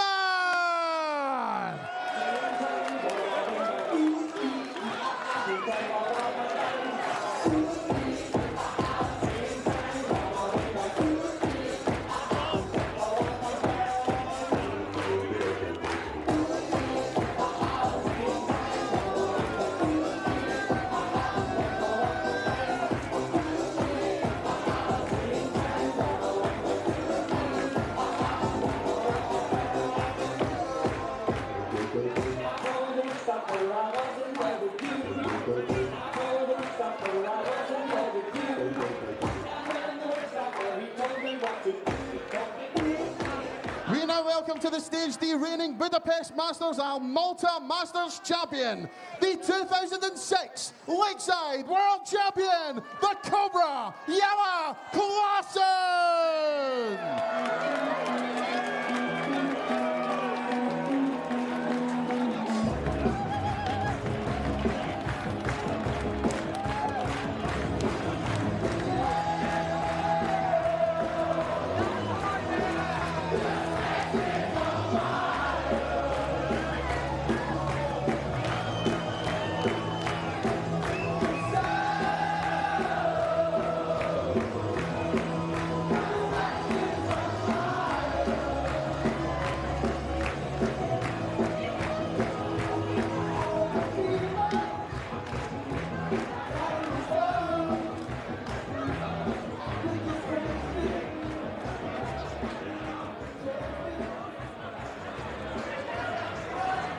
One more place in tomorrow's finals is to be decided. In the girls' final, we've got Aurora Focasato versus Christina Turay. Adam D will take on Bradley van der Velden in the boys' final. We've just seen Bo Greaves book her return to the final. She'll play debutante finalist Eileen de Graaf. And Yella Klassen is looking to follow in the footsteps of Bo and make a return to a Lakeside final stage. Hasn't been quite as recent as Bo's. 17 years in total when the then boy wonder beat Raymond van Barneveld on debut. He's a much more mature player these days, and he's probably been the closest to Andy Barton's in terms of performance consistency in this tournament. beat off Edwin Torbjornsson in the last 32. He survived match darts against Denny Alder-Coulter in the last 16 before dispatching Danny Lorby 4-1 in last night's quarter-final. But Chris Landman stands in his way. Another very quick Dutchman indeed. Few erratic performances, but he had enough in the tank to get the job done against the then reigning champion Neil Duff last night, surviving 4 match darts in the process. Scott Mitchell is here with me for the final game of the evening, and Scott, just like the Class and Lorby game last night, this will be ridiculously fast. Yes, it will, and once again, Marco Meyer has managed to pull this game out. Referee, he seems to get the fast and furious games. Makes sense, I suppose. It's 2 Dutchmen, there's no one-sidedness, and let's have 3 Dutchmen on the stage, why not? Double 16 for a bullet quick start from Yella Klassen. 12 dart holder throw, what do you do? I don't know if words can come out of my mouth quick enough to describe the action. We're just going to sit back and enjoy what is to come. Potentially 9 sets on offer. We only needed 7 for this afternoon's semi-final, as Andy Barton's proved too strong for Dennis Nilsson. 16. I really do love that camera shot from up on the balcony right across the auditorium. Super stuff, 16. best of order here as well. Everybody enjoyed the darts. 43. Chris Landman is going to have to improve on one thing if he's to get to the final, and that's the doubling. He offered Neil Duff so many chances, which the Northern Irishman uncharacteristically didn't take. He missed 44 doubles in total. The scoring power is there. He is a proper first dart merchant, and when he starts following them, there's a hypnotic way about Chris Landman's throw. A little bit like Yella Klassen's. 41. You're transfixed, you're glued to it. Such a what I call an honest dart player as well, Chris Landman. You know, if he hasn't done it, he doesn't go and blame the opposition. He doesn't look at anybody else. He just looks at himself and go, I didn't do it. And I think that's what's given him longevity, and that's why here he is in the semi-final. Things don't get to him. He doesn't chuck it in a rucksack in his back and carry it around with him. He forgets it as fast as it happens and gets on with the job. Well, the dart at single 5 meant he had to go 25 and bull. You don't want to give Yella Klassen any chances.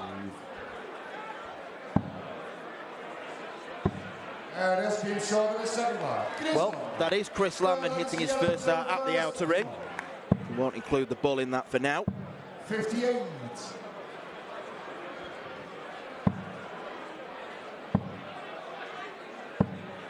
$95.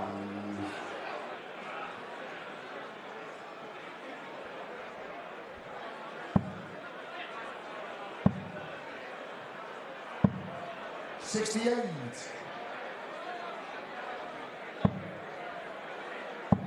Really did take the world by storm back in 2006. Yella Klassen with a 7-5 victory against Raymond van Barneveld. He then went over to the PDC and had a successful career there. He was twice a Premier League player. Reached a World Championship semi-final at Alexandra Palace. The powers waned a little bit a few years ago. He's reinvented himself almost on this WDF circuit. Probably the biggest draw in terms of career successes. 60. This require 167. Chris won't get flustered though. Yella Klassen's the first guy I ever played on TV. Did you win? No. It was, I think, maybe the year or 2 years after he won the world title. He was still absolutely flying then. 90. This requires 70. As he is again now. And there is an example of him being one of the best counters in the game. 66. Yeah, you require 167. Can he get the best finish of the week? The answer is no. 102. Chris, you require 4.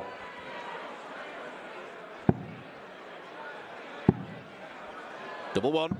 And this came short of the third one. Chris Landman finds it.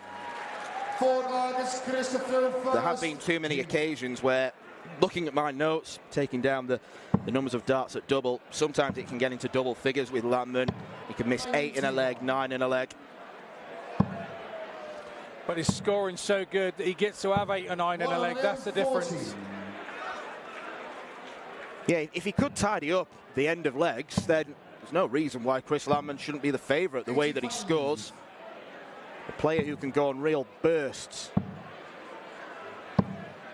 100. The archetypal bag of rebels dart player. You don't know what you're going to get with him. 59.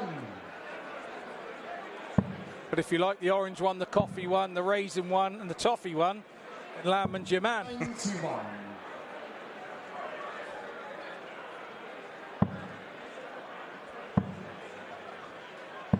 $45. Yellow unicorn, 170. Bullseye. He's going for it. Oh, 145. Almost our highest checkout of the week. 91. Yellow unicorn, 25. 9. Chris unicorn, 130. May only be one at bull for Chris Landman to take the first set in what feels like about 3 seconds. Wrong side of the wire.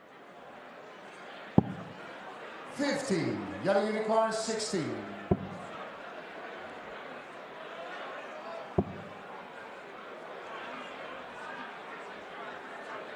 Has he gone the right way here?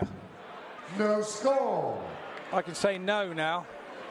Chris unicorn, Well, he came so 18. far across, he was blocking our camera view. It was like watching Andrew Gilding.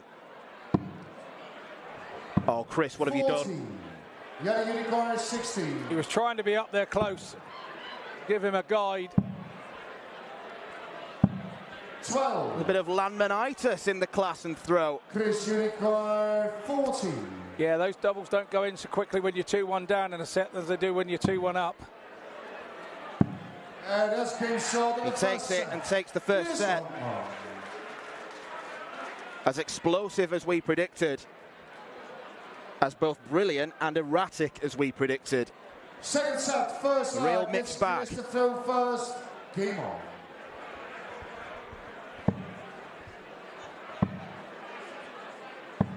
$45. I'm having to sit a bit further forward in my seat. Just to make sure I get everything.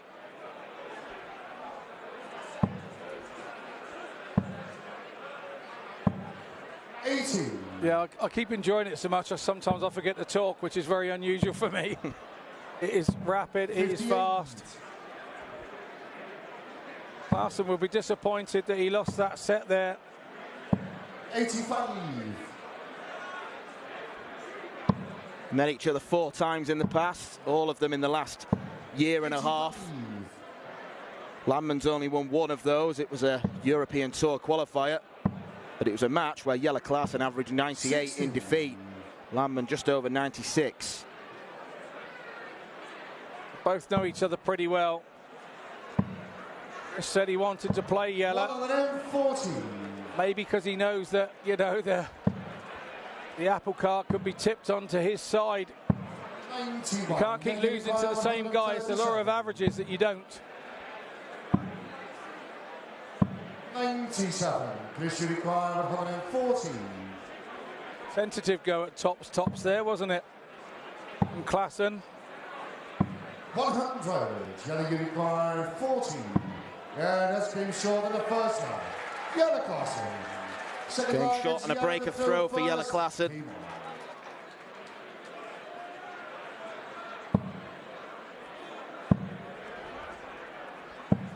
57.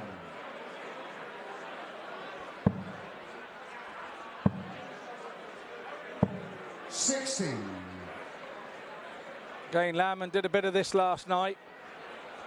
In under the treble, but he doesn't mind that. He goes over the top.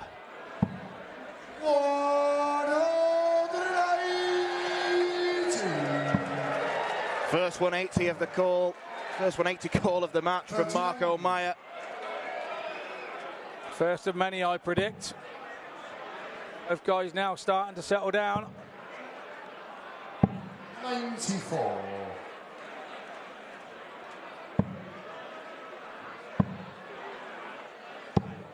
97. Yella unicorn 170. 130. That will almost be more frustrating that he missed the second dart at treble 20 because the ball was so perfect. Yella unicorn 40. Counting there from Landman. No score. Had he hit the treble 20, he would have left himself on a shot. 131. Interesting tactic from Yella to bust. Yeah, that's came short of the second leg. It's a gamble worth paying off. Third leg, it's Christopher first. Game on.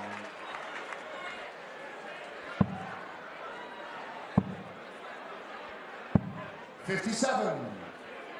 That elf was certainly not on a shelf, it was on a chair. 180. 43.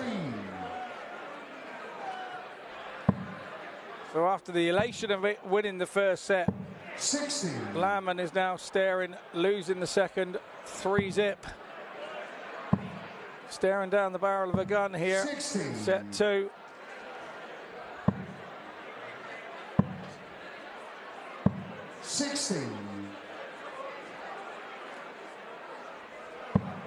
A lovely game to watch. 100.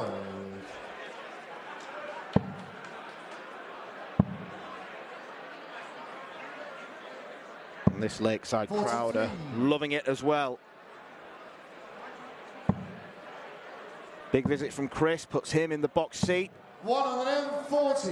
That's what he gets. Yella unicorn 158. Wayne's World, party time, excellent. Yella Klassen would feel like partying had he hit 158. 101.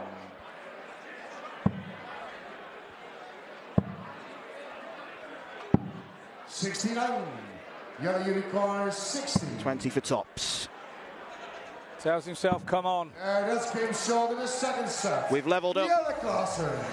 In double quick time, we go to the game's first break. Chris Landman taking the first set by 3 legs to 1, but Yella completely blitzing him in set 2. Landman didn't even get a chance at a double. We have got a fine game in prospect, and we're only 2 sets in.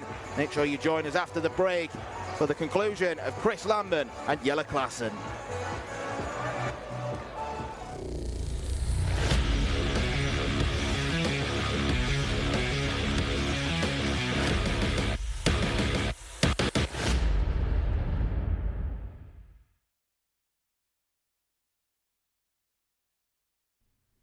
This program is brought to you by Benji Marine Engine Repair and Trading. Specialized in Wärtsilä engines with a 24-hour-a-day, high-quality, worldwide service. And by Hemeco Storage Systems, your one-stop storage system solution with over 100 years of experience. The 45th annual Winmau Fleetwood Memorial Las Vegas Open will be held from January 19th to the 21st. Sin City welcomes you to come and play in the entertainment capital of the world. Both men's and women's champions will win places at the 2024 WDF World Championships. The Romanian Darts Festival is from January the 26th till January the 28th. Come join the party in Bucharest. Register to play by Wednesday the 24th of January. The Toto Dutch Open Darts is held from February 1st till February 4th. Registration is open until January the 16th. The Toto Dutch Open Darts is by far the largest darts party in the world that you should not miss. And the men's and women's champions go to the Lakeside in December 2024. The Swiss Open and Helvetia Open tournaments are held from May 31st till June the 2nd. One of the longest running tournaments in Europe invites you to join them in the most beautiful surroundings you'll find in Europe. The Swedish Open and Masters is held from August 16th till 18th. A popular tournament for many of Europe's best aerosmiths. For more information on each of these tournaments, go to the link in the description. A special thank you to our tournament sponsors Winmau, A&G Travel Group, iDarts, Dart Connect, CT1 and Quiff. Welcome back to Lakeside, Saturday night semi-finals, and we're all going Dutch in here because it's one apiece in the men's semi-final between Dutchman Chris Landman and his compatriot Yella. Well, it is one apiece. However, Klaasman did get one leg in the first set, so who's looking better overall in your opinion? Well, to be honest, it's fair that you say it's a slow start for Klaasman because he throws so fast. But he didn't get going early doors, looked a little nervous. Landman jumped on that, won the first set 3-1. Once Klaasman lost that first set, he knew he had to get Chris back straight away. And he won that one 3-0, just got on with his game. We saw a different average, we saw a different Yella, a little bit speedier, a little bit pacier, a little bit more direct. And that came good for him, so we're now sat at one apiece. Now that Yella seems to be finding his rhythm, do you think that is the momentum that might take him forward? Or what do you call might happen? Yella's a thinking man. He's a thinking man's player. He will be happy now that he's got back to being able to hold his own throw to win the match. So he'll be happy now that he's got the throw in the third. But he has to be wary because Landman seems to be really good against the throw. He did it last night against Neil Duff. He's taking sets off of Duff against the throw, and he's going to try and do it again here tonight. Yeah, and Klaasman will know that Landman managed to take out the reigning champion in Neil Duff last night. So Yella Klaasman, he will know that anything can happen in this game. And going forward, it could be a very unpredictable next couple of sets. Absolutely, and Yella Klaasman will be hoping that Chris Landman, that's his best game of the week, beating Neil Duff. But he doesn't want that to be happening here. So it's another cagey couple of sets coming up for us, and we'll see where we are after 4 sets. Okay, well, it is one apiece here. A Dutch classic, 2 friends, 2 rivals, Chris Landman, Yella Klaasman, and we will take it into the third set. Well, just to give you an indication of how quick that game has been, we have played 7 legs so far. All but one of them have been under 2 minutes. And it's not as if they've all been 12 darters, 13 darters. We've got a 20 darter, 18 darter, a couple of 16 darters as well. It is absolutely rapid fire.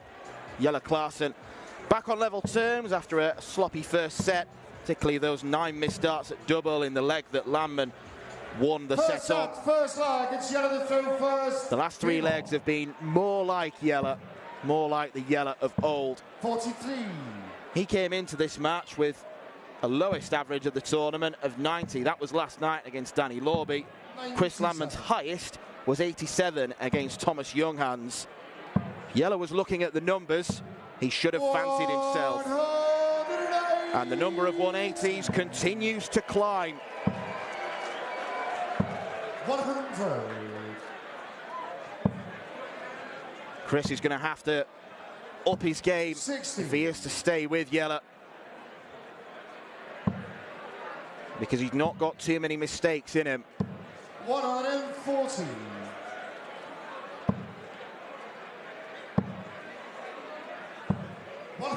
Landman first to a finish, but it is a biggie.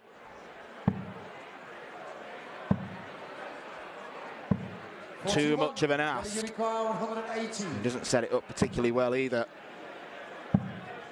Tops for Yella Klaasman. 98. Saw both of our young guns, Andras Borbely and Adam D, take out 119 today.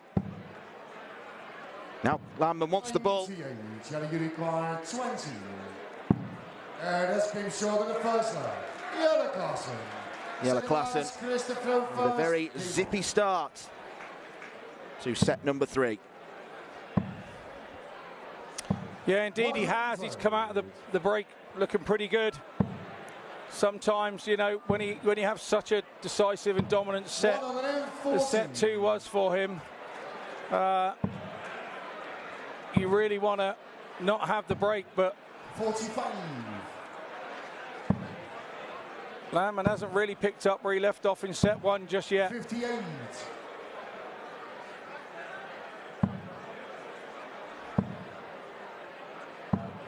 100.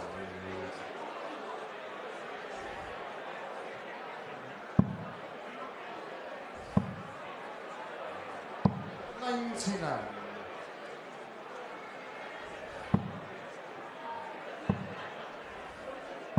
140. Good visit from Landman.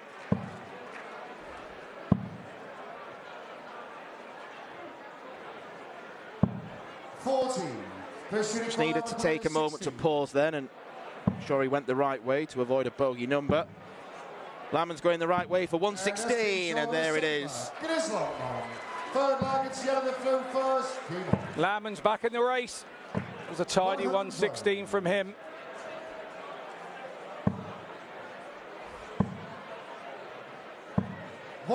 Frustration for Landman that he broke the set at the start of the match, but Yella came roaring back, and Chris didn't get a single look at the outer ring.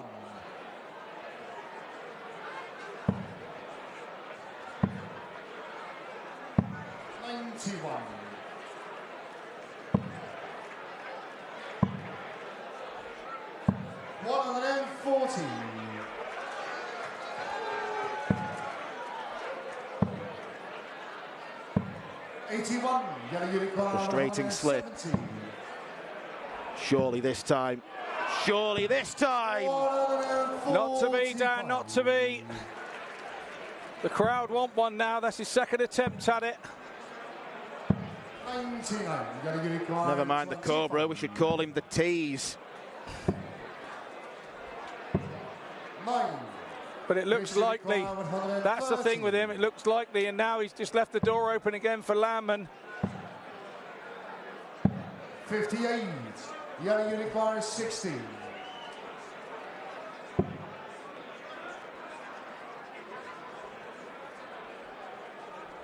Once again, takes a big step across to this side. It works out. It was double eight that proved the undoing of him in the third leg of the match, or the fourth leg of the match in the first set, which Landman then tidied up on. Very much a tops and tens man. 96. He was absolutely brutal on those doubles when he beat Edwin Torbjornsson on Tuesday. 125.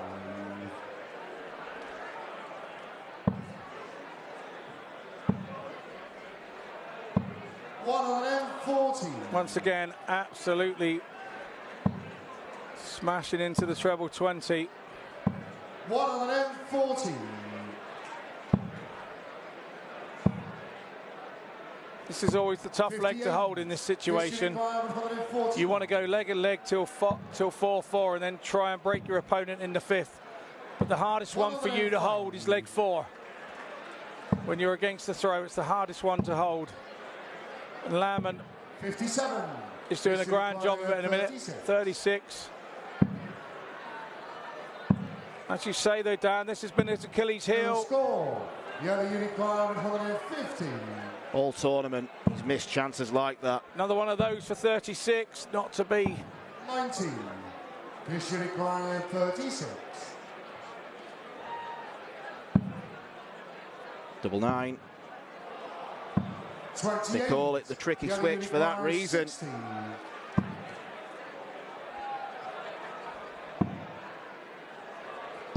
And Yella Klassen is there to win the third set and to go ahead in the match. Fourth set, first leg, it's Christopher first. Game on. Klassen wiping his brow there. It's hot work up there. Trying to beat his fellow compatriot, the countryman.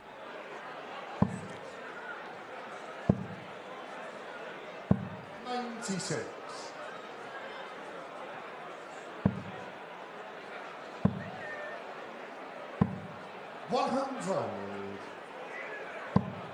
There's that Chris Landman flag in the crowd. 95. Some worried faces there, isn't there? 100. Absolutely.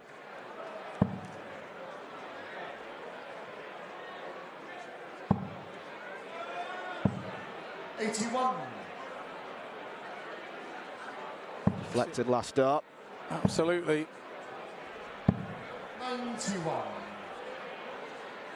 Good cover shot there from Landman in the treble. 17. 97. Pressure requirement 110.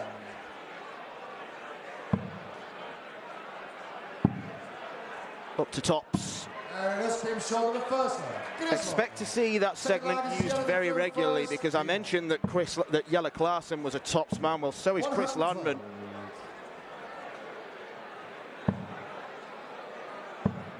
Yeah, and that's the sort of confidence he needs. 16. Shooting bits out like that, that's what he needs.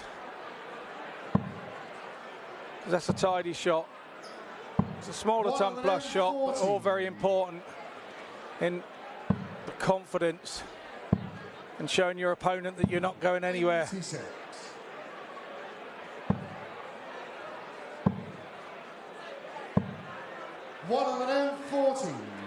These types of games are always fantastic to watch. 45. Yellow Unicorn 121. So a glimpse of Andy Barton's girlfriend there. Can't get enough of the darts.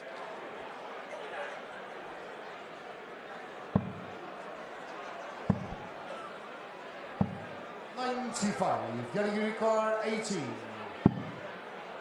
Double four. 10.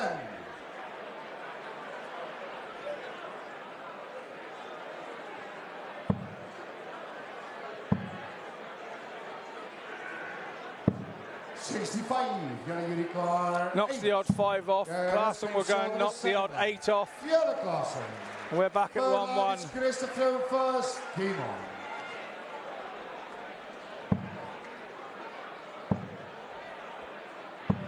$85.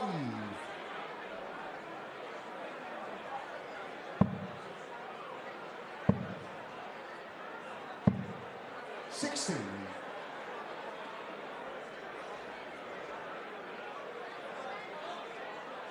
Yella finding the heat up there. 140. Just lifting his shirt, blowing down his top, trying to find some air. 99. Yeah, that's the thing with playing in an intimate venue like this, where lots 60. of people are packed in. It's going to get warm. And we don't do aircon at darts because it affects the flight path. Just got to deal with the heat, deal with the conditions. That's unlucky. 40. It costs him a dart. And it's on his throw as well. Ton here from Clarkson, he's right back in it. A 140, you'd say he'd stolen a march a little. 97. Not to be. Landman tidy though, that 135. Tidy little pick up to pressure. 119. Just let Yella know he's not going away. 41 for Landman, then 1 tops is where he's going. 1. Yellow Unicorn 67. He will not be wanted to miss any more there. Because Yella Clarkson doesn't miss any more there. Forward lag, it's Yella to throw first. Game on. You only ever see treble 9 attacked by players who love tops, who adore it, and think it's the best thing in the world. 30.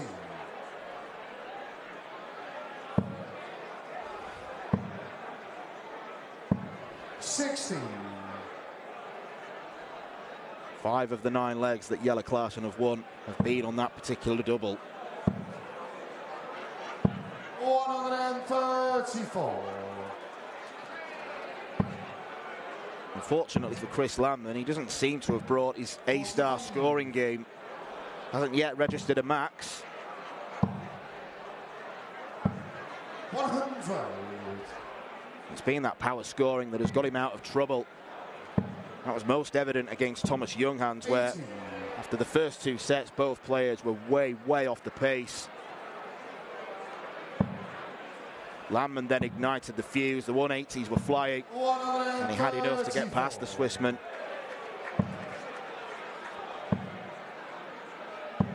100, Yella unit climb 103.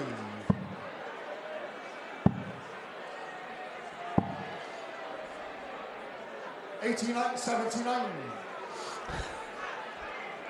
He almost got it wrong. The guys will be ribbing him for that in a minute. Once it's all over, the ref says highly competitive between them all. We're all human. Yella Clarkson is proving to be a real tough test for Chris Landman. Another 3 legs on the bounce. Landman with a 110 in the first leg of that set will have given him some new confidence, but Yella Clarkson, so clinical, so brilliant on tops, and then double 12 wasn't bad there either. Yella Clarkson leads Chris Landman by 3 sets to 1. He is 2 sets away from a second World Championship final here at Lakeside.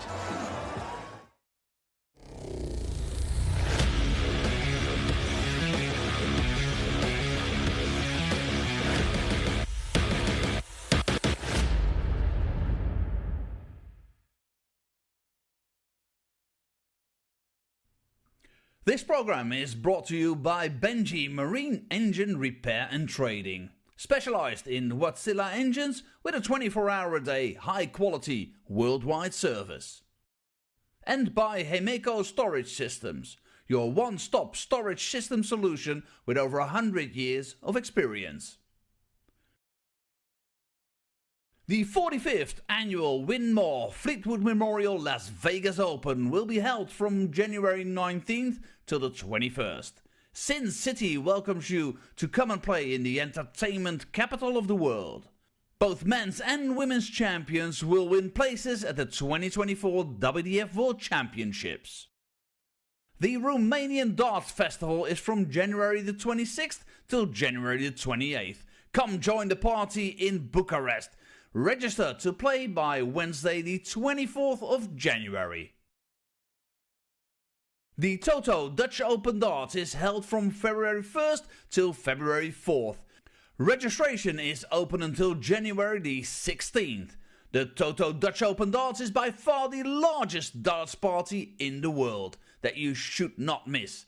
And the men's and women's champions go to the Lakeside in December 2024. The Swiss Open and Helvetia Open tournaments are held from May 31st till June the 2nd. One of the longest running tournaments in Europe invites you to join them in the most beautiful surroundings you'll find in Europe. The Swedish Open and Masters is held from August 16th till 18th. A popular tournament for many of Europe's best aerosmiths.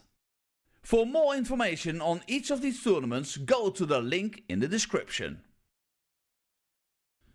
A special thank you to our tournament sponsors Winmau, A&G Travel Group, iDarts, Dart Connect, CT1 and Quiff. Welcome back to Lakeside. We are all enjoying ourselves here on a Saturday night. We are in the thick of the men's semi-final. We're seeing Auld Lang Syne behind me. Everyone's having a good time, and it's a great match, isn't it? Yella Clarkson pulling away, but Chris Landman, he's not going down easily, is he? No, Yella's having to do really good things to get away from Chris here. You know, both sets have gone 3-1. The most concerning thing for the Chris fans and Chris himself is the fact that he lost his own throw 3-1. So he got broken twice. So that's a worry for him. But both are back out already. Everything's quick with these guys. They don't even stay in the break very long. Are you expecting a fast next couple of sets of the match? Absolutely. I think the first 4 sets have absolutely flown by, and it's tough for us to keep spotting what they're doing because it's like one throw after the other so quickly. But it's a good game to watch, and I hope everybody at home is enjoying it. Will Klaasman be happy with the way he's throwing? Klaasman will be happy with the score. You know, there are moments with Yella. He's a little bit like Bo. He will criticise his own game absolutely immensely. But the fact of the matter is he's a 3-1 up, and he hasn't really got anything to worry about just yet. Well, Landman did do very well yesterday, as we know, taking down Neil Duff, the former champ, so it's definitely not over, is it? What would you like to see from Landman in these next couple of sets? He's got to start doing some scoring on his first 9 darts. He needs to be hitting 3 or 4 trebles on those first 9 darts to start worrying Yella. That's the only thing Yella knows that gets to him, is the fact that, you know, the other guy's outscoring him, and that will get to him. And having won here back in 2006, what will it mean to Yella if he is able to make that final and perhaps go all the way again? Well, he probably came in this week thinking he could make the final anyway. You don't get this far without being mentally strong. And that's one thing that Yella is. He really is mentally strong. So he's 3-1 up now, and it's going to take all that Landman's got to get this back. Okay, well, don't move away from your sofa, because it's going to be potentially a very fast next couple of sets. They're back on stage. Well, it all started so swimmingly for Chris Landman, winning the first set by 3 legs to 1. But Yella Klassen has outscored Landman, and he's outfinished him. Only a couple of tumbleless combinations Chris Landman has had to show since that very first set. And Yella Klassen, particularly if he wins this 5th set in tonight's contest, will feel like he is cruising through to the final. The first final of his since 2006. And by my calculations, it would be the biggest gap between a first and a second Lakeside World title. But Chris Landman is not going to give up easily. The reason why he's at this stage of the competition is because he hasn't given up. Even though he's yet to find his A game in any of his matches, he has been there, dug in, particularly against Duffman last night.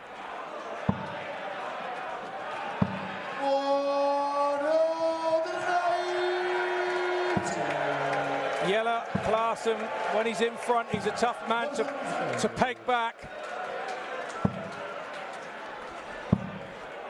Chris Landman's going to get a chance to finish the big fish.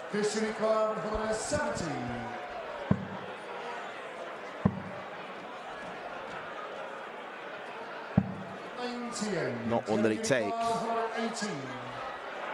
Well, the biggest finish of the match. Double 19. 18. This requires 72. Chris is on 72 after 12, not too shabby at all, and 52. He's under pressure. 38. He's under pressure on that. Klassen's blocked his route. Which way does he go? Left or right? He goes right. No score. Gets the trajectory wrong. 20. Chris Landman is feeding off scraps. He needs to take this, No because he's score. not going to get too many more opportunities like that. Not the way Yella's been playing. You're absolutely right. He's feeding off the mistakes and needs to feed off the mistakes. Double 8. No Now he's bust the score. This requires Knocked on the wrong 20. door. Should have been next door.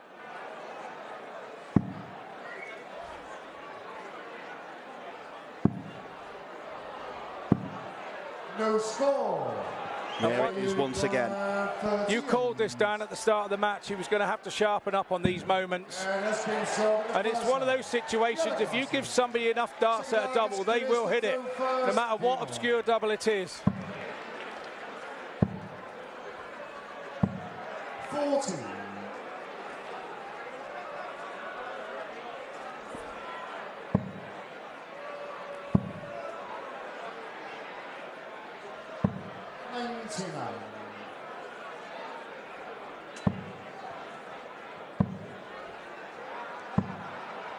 $85.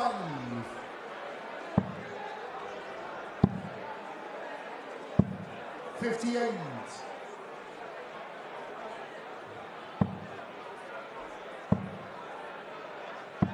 100.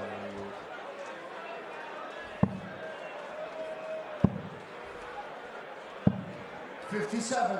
He's chippering along here, Chris. But again, it's another leg gone, and it was with on the throw as well. And now that starts happening to you. And if you're a leg to the good here in this set, that doesn't bother you as much as now that you're one behind. It's the psychology of the game and what's between your ears. 60. Ability-wise, there's not a lot between the top players. There really isn't. But it's what's between the ears and what you believe on that day in that given moment. 100. It's not even a day. There's split seconds when you throw as quick as this. Yeah, it's not just the ability to win, the fact that you've got to believe you can win. 96.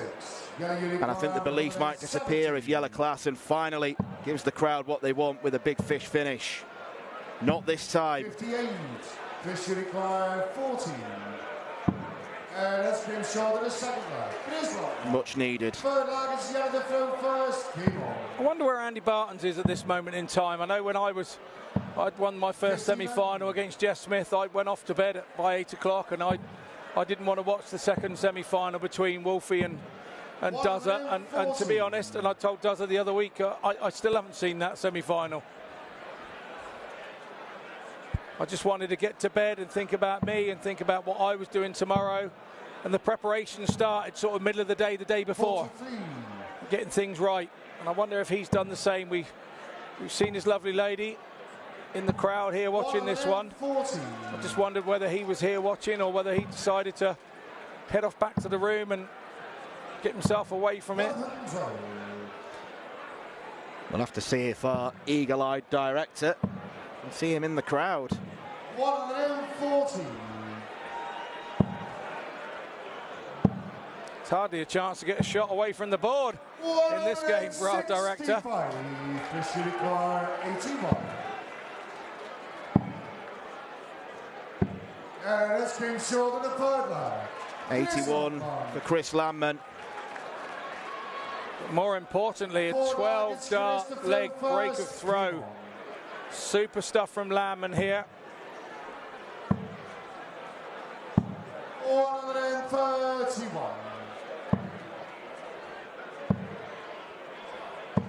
140.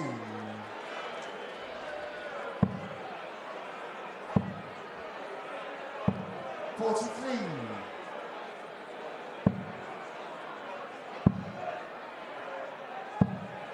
57.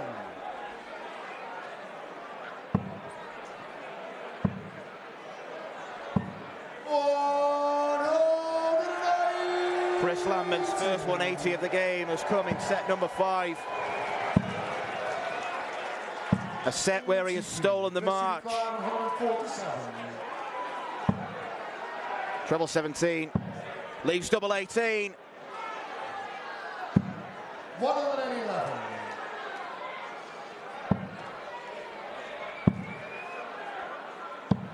57. Christian required 36. His ability to dig in means he is a semi-finalist. He wants to be a finalist. And he is giving himself the right chance. 3 legs on the bounce. And you've got to praise Chris Landman, because that came after the ridiculous first leg of this set where he missed 7 darts. Yella was messing around on double 19. 3 straight legs. First dart at double, bang, in. Yeah, absolutely. And the big thing there, that was on the class and throw and start of set as well. So should Landman hold here, we will be back to 3-3. 72. We'll be heading into our last break of the match. And I know Landman will be the happier if he manages to reel 2 sets off at once, one after the other. Really good game of darts this. We knew it would be.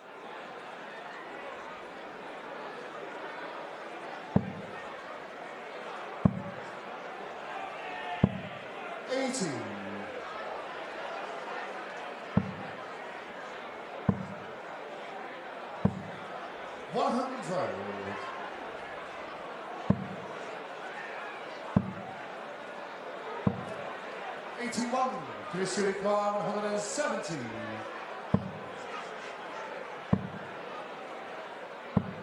60. Edge of seat stuff.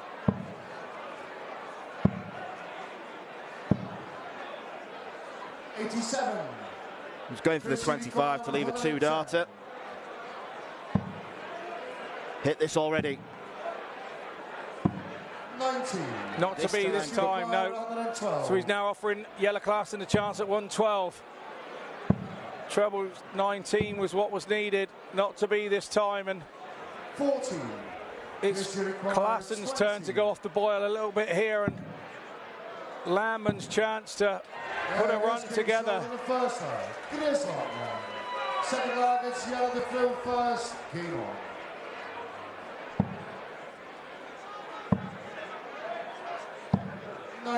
on. You feel big moments in this match just around the corner in this set, don't you? 91. It has the feeling of a Landman must-win set if he's to stay in the match.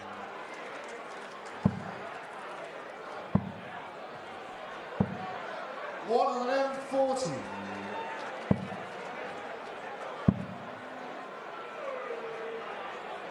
She'll go back upstairs and does.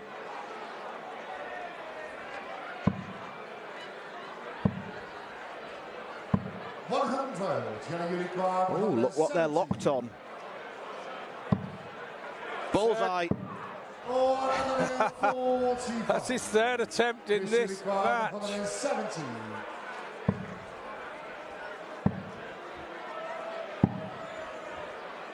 17. Yella, you require 25. 21. It's Klaasen now offering the chances to Landman.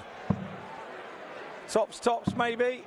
Yeah, half-hearted go. 45. Really disappointed with that last start, he will be. Klaasen safe with the first. Just edged his way in, didn't he, there? Put the first one out of the way. Nothing silly with the first one. You don't normally hit in a 15 or a single 2 with the first start. Just worked his way in. 100.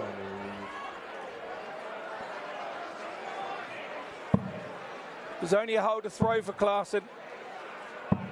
43. If he has any desire to take this set, he's got to break one of Landman's throws.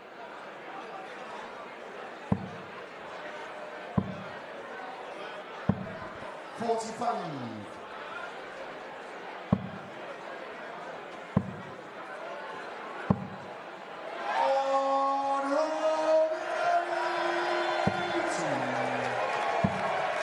Fifth 180 of the max for Yella Klaasen.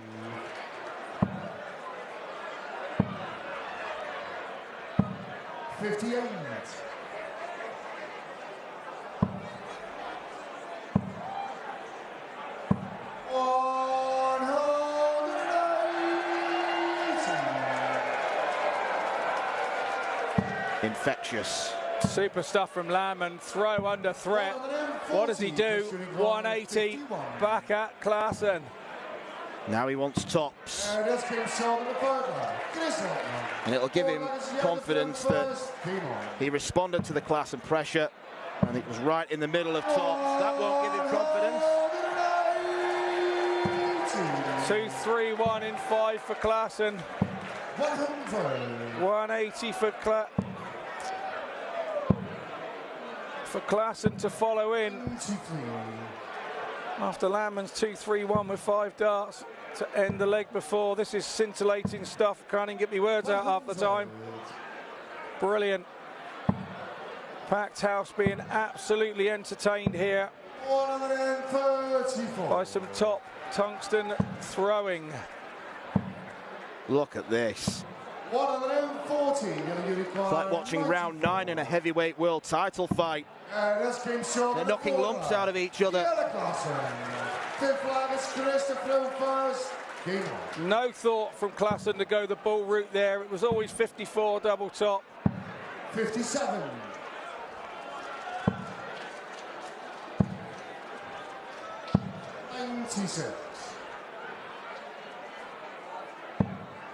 The noise is rising around Lakeside. 60.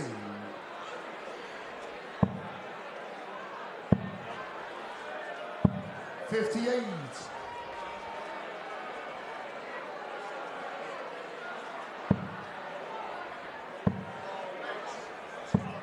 100.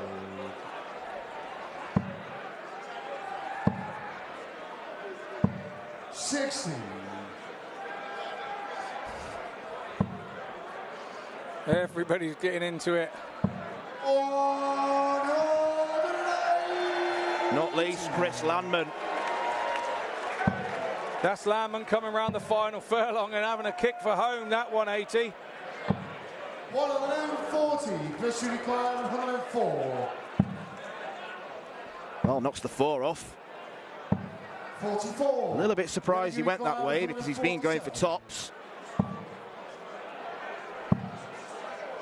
147 would have been a huge blow. 31, plus you require 16.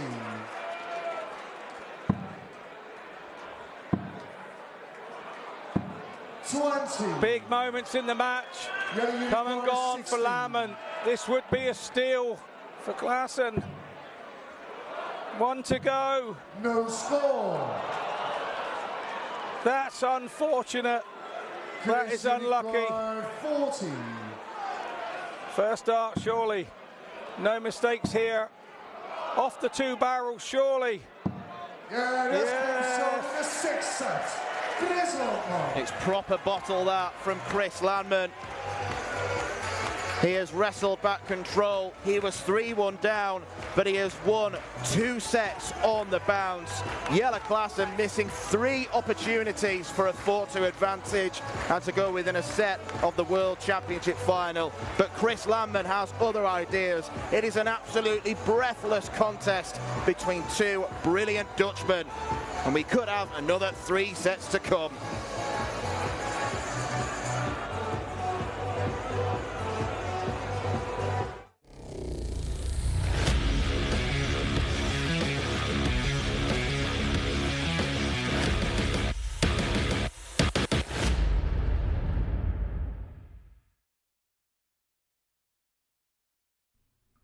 This program is brought to you by Benji Marine Engine Repair and Trading, specialized in Wärtsilä engines with a 24-hour-a-day, high-quality, worldwide service.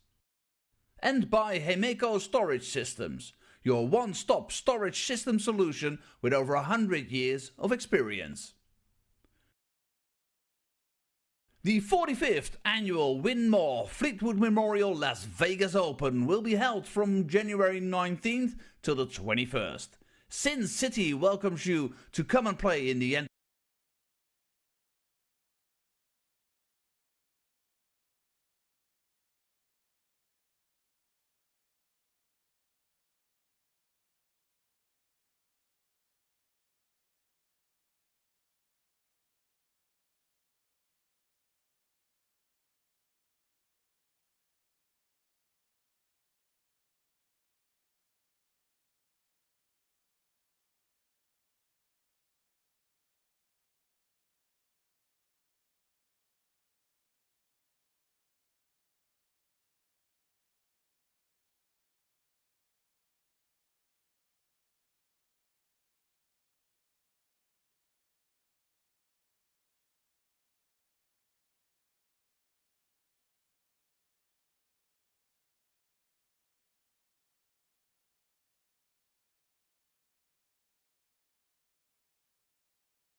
Welcome back to Lakeside for the WDF World Championship men's semi-final. It is high energy in here, and we have the match to back it up. Wow, wow, wow. Chris Landman pulls it back from 3 sets to 1 down. Now it's 3 sets apiece. Gosh, what a Dutch rivalry we have going on. How much did you enjoy that so far? Absolutely, it was all about Yella sets 3 and 4, and we said at the break Landman would have to come out and start doing things in those first 9 darts. He needed to start hitting trebles. He needed to put pressure on Yella, and he came back from the break and did exactly what we spoke about. And then goes and reels off 2 sets himself, 3-1. So now we're 3-3. All to play for. No break from here on in. There's no help from here. They've got to get up there and play to the end. We can see Yella Klassen. He's on stage behind us. He is not wasting a minute of this break. He is practicing away. What will he be telling himself at this point? What will he be wanting to improve? Well, he was back out really, really early. And I'll tell you what he was looking at, and I'll tell you what he stabbed with his darts. He'd stabbed 88. He was up there looking at 88 and telling his dart exactly where 88 was. That was just so unfortunate. Those 3 darts were thrown perfectly, and he just didn't hit the target. You can't complain. That sometimes happens in darts, and that's part of the game. There's definitely a bit of nerves there. The very end of that last set could have gone either way, really, to either one of them at that point. How much are the nerves playing a part in this? Well, I think it was importance more than nerves. Yella knew that he would be 4-2 up if he wins that and 1 set away from going to the final. But it's turned the game on its head. We're back level now, and it's a little shootout to see who gets to 5. Okay, well, it is 3 sets each, a pure Dutch classic. We're going to head down to the stage. It's Yella Klaasman against Chris Landman.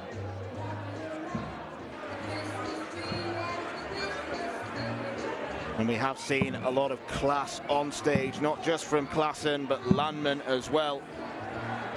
And just looking at the stats from the game during the break, someone can dig through the archives of this tournament and perhaps prove me wrong, but I do think we've seen the quickest leg of the tournament, because when Yella Klaassen finished 94, the 11-darter in the last set, where he didn't entertain the prospect of the bull, it was done in a matter of 52 seconds. 7th set, first leg. It's Yella to throw first. If we go any quicker, they won't be throwing 3 darts. It will just be 1, and then they'll be running back. 59.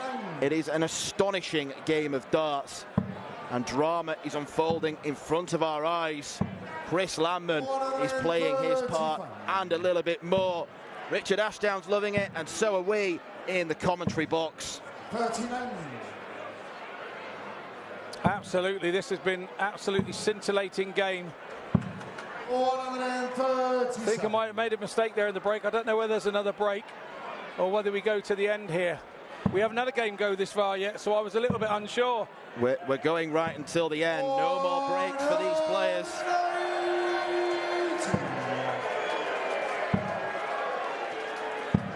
137. Landman for the last 2 sets, his first 9 must be an unbelievable average. 140. Chris Unicorn, 92. Oh, what a recovery. Wants tops, gets tops. Chris Landman is back in front.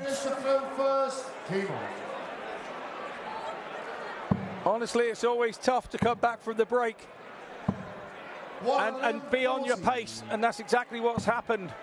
Easier to come back and break from the break. But interesting, Yella really came out and he stayed out. He really wasn't gone more than a minute, and he came back out and tried to sort this 88 issue that he had, and it really wasn't an issue. Those darts at the end of that set, they were just all over the wire. It's just one of those. I think if Yella Klaassen does go on and lose this game, he'll be having a very stern word with 88, because it's cost him on quite a few occasions. It was a massive moment in the game. It's a massive turning point in the game, and it went Landman's way solely because Yella missed 3 at 88. Chris Landman firing on all cylinders. 69. It's not quite another dozen darter.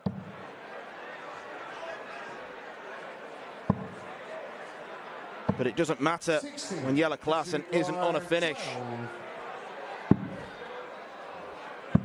Down for double 3, makes it look easy. Probably the hardest double on the board. 140.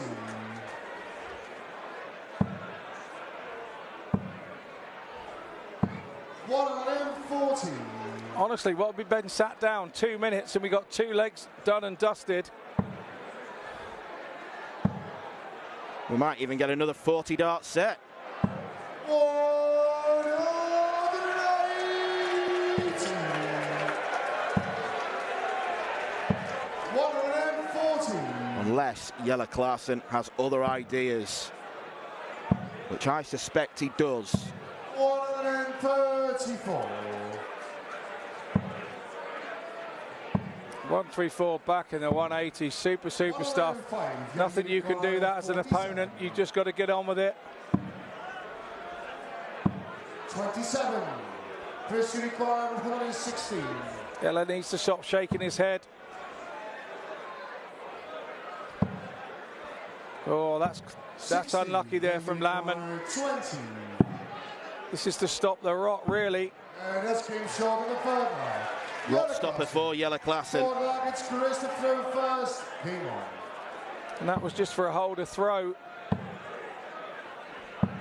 140. He's already broke the Klassen throw in the first leg of this set 93. to give him a chance to take this set 3-1 also against the darts. It's unbelievable. He's really turning the screw here, Landman. 140. This just did not look likely at 3-1 when Yella Klassen was 3-1 up. We were seeing nothing of this from Landman. 81.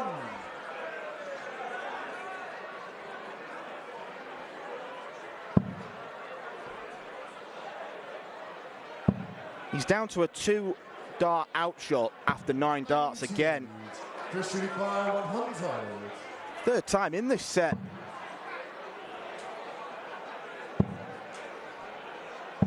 $64.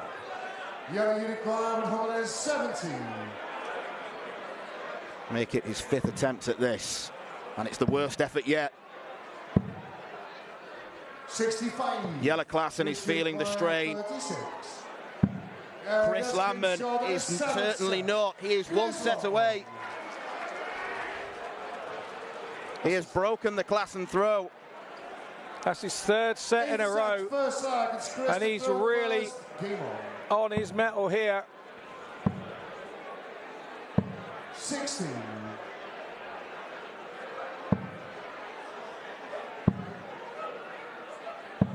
$57.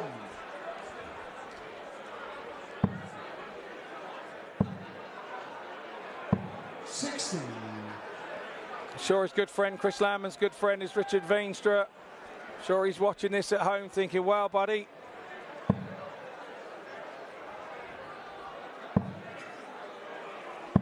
$97. Yeah, Richard Veenstra certainly wowed the Lakeside crowd last year. 121. Average of just short of 105. It's Luke Littler.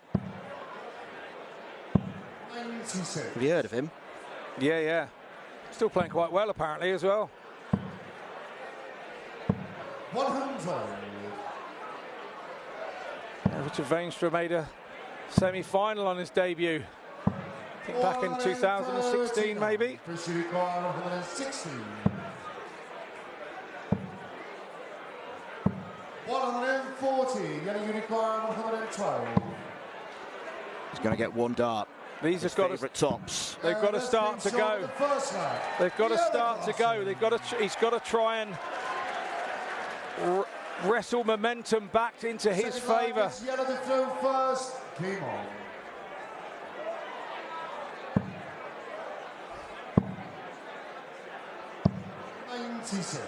Right on cue, Mr. Veenstra texts me saying, yeah, he's doing good at the moment. Yeah, I should think so, mate. 25.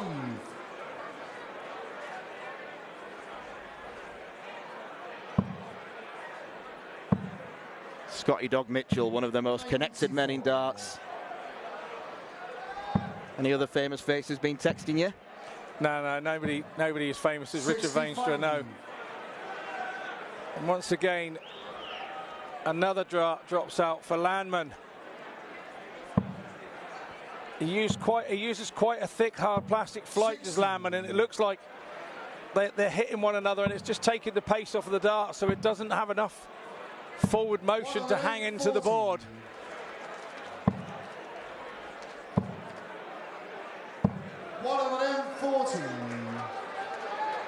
Should start on the 19s.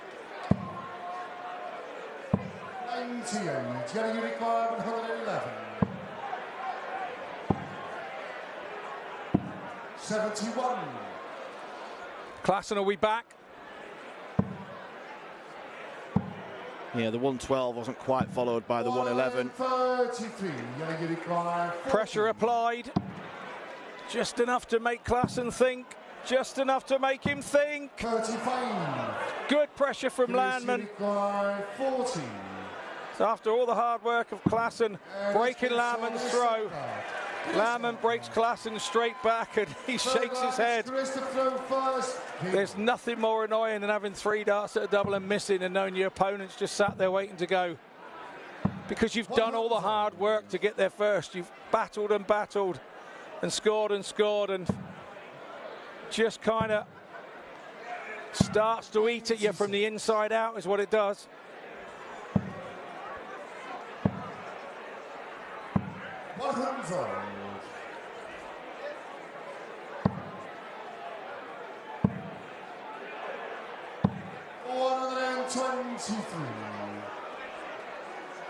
I believe that was the birthday boy. Yeah, that's Phil. He's 70 and he's on his 70th birthday bash here at the Lakeside on a Saturday night. And Anthony Dundas got him out and did a walk-on to warm up the crowd at the start of the evening, coming out to Elvis Jailhouse Rock. He did. Brought the place down. Super stuff. It's all fun here at the Lakeside. Well, the way this game's going, it'll be ending sooner than he'd like. Being a proper speed fest between these Dutching dartsmen.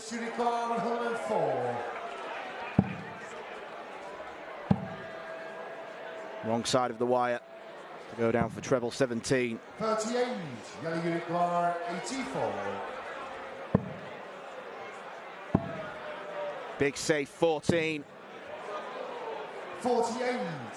Not getting much luck on the ball either. 66. Well, it was a good miss because he's left 36, but is he going to get back? And the answer looks to be no. Landman dodges a bullet with 1 dart. Again at the bullseye, and look at his determination here. He needs 1 more leg to be a Lakeside finalist. But the astonishing thing is it would be for 4 sets in a row. And when do you see people take 4 sets in a row for Yella Klassen? And it's not that Yella's been that bad. Yes, he's had opportunities. Yes, he's missed opportunities. But it's all about Landman and his scoring in that first 9 bars. It's been absolutely amazing since that break at 3-1. Right on cue, he hits a 1, but he does listen to me and hits 2 treble 20s as well. 81. Klassen started to look a little bit of a forlorn figure. 40. Opportunity knocks. 100. He hasn't looked forlorn at any point during this competition.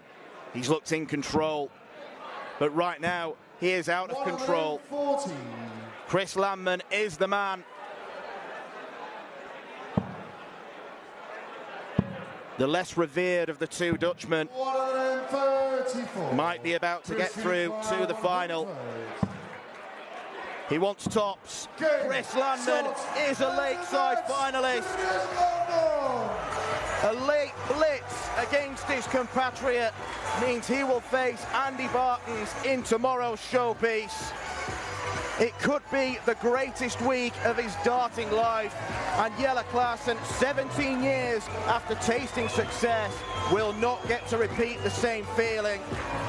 An utterly superb performance from Landman. Didn't quite know how to react, but it was 4 sets on the bounce against Yella Klassen. Chris Landman is the man of the moment. He is through to the Lakeside final after beating Yella Klassen 5-3.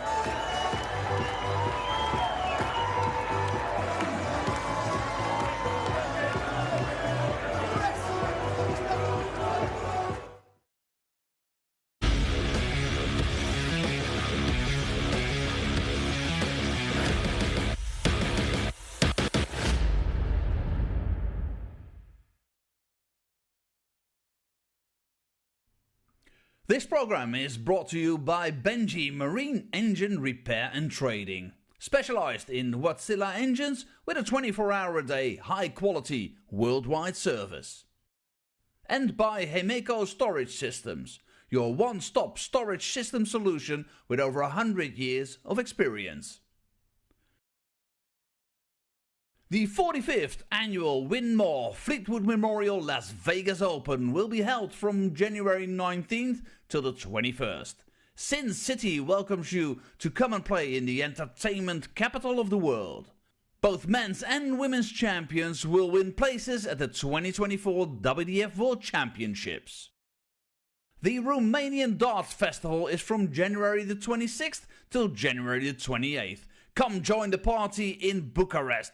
Register to play by Wednesday the 24th of January.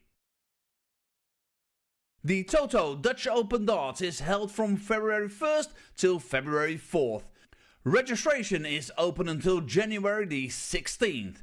The Toto Dutch Open Darts is by far the largest darts party in the world that you should not miss. And the men's and women's champions go to the Lakeside in December 2024. The Swiss Open and Helvetia Open tournaments are held from May 31st till June the 2nd. One of the longest running tournaments in Europe invites you to join them in the most beautiful surroundings you'll find in Europe. The Swedish Open and Masters is held from August 16th till 18th. A popular tournament for many of Europe's best aerosmiths.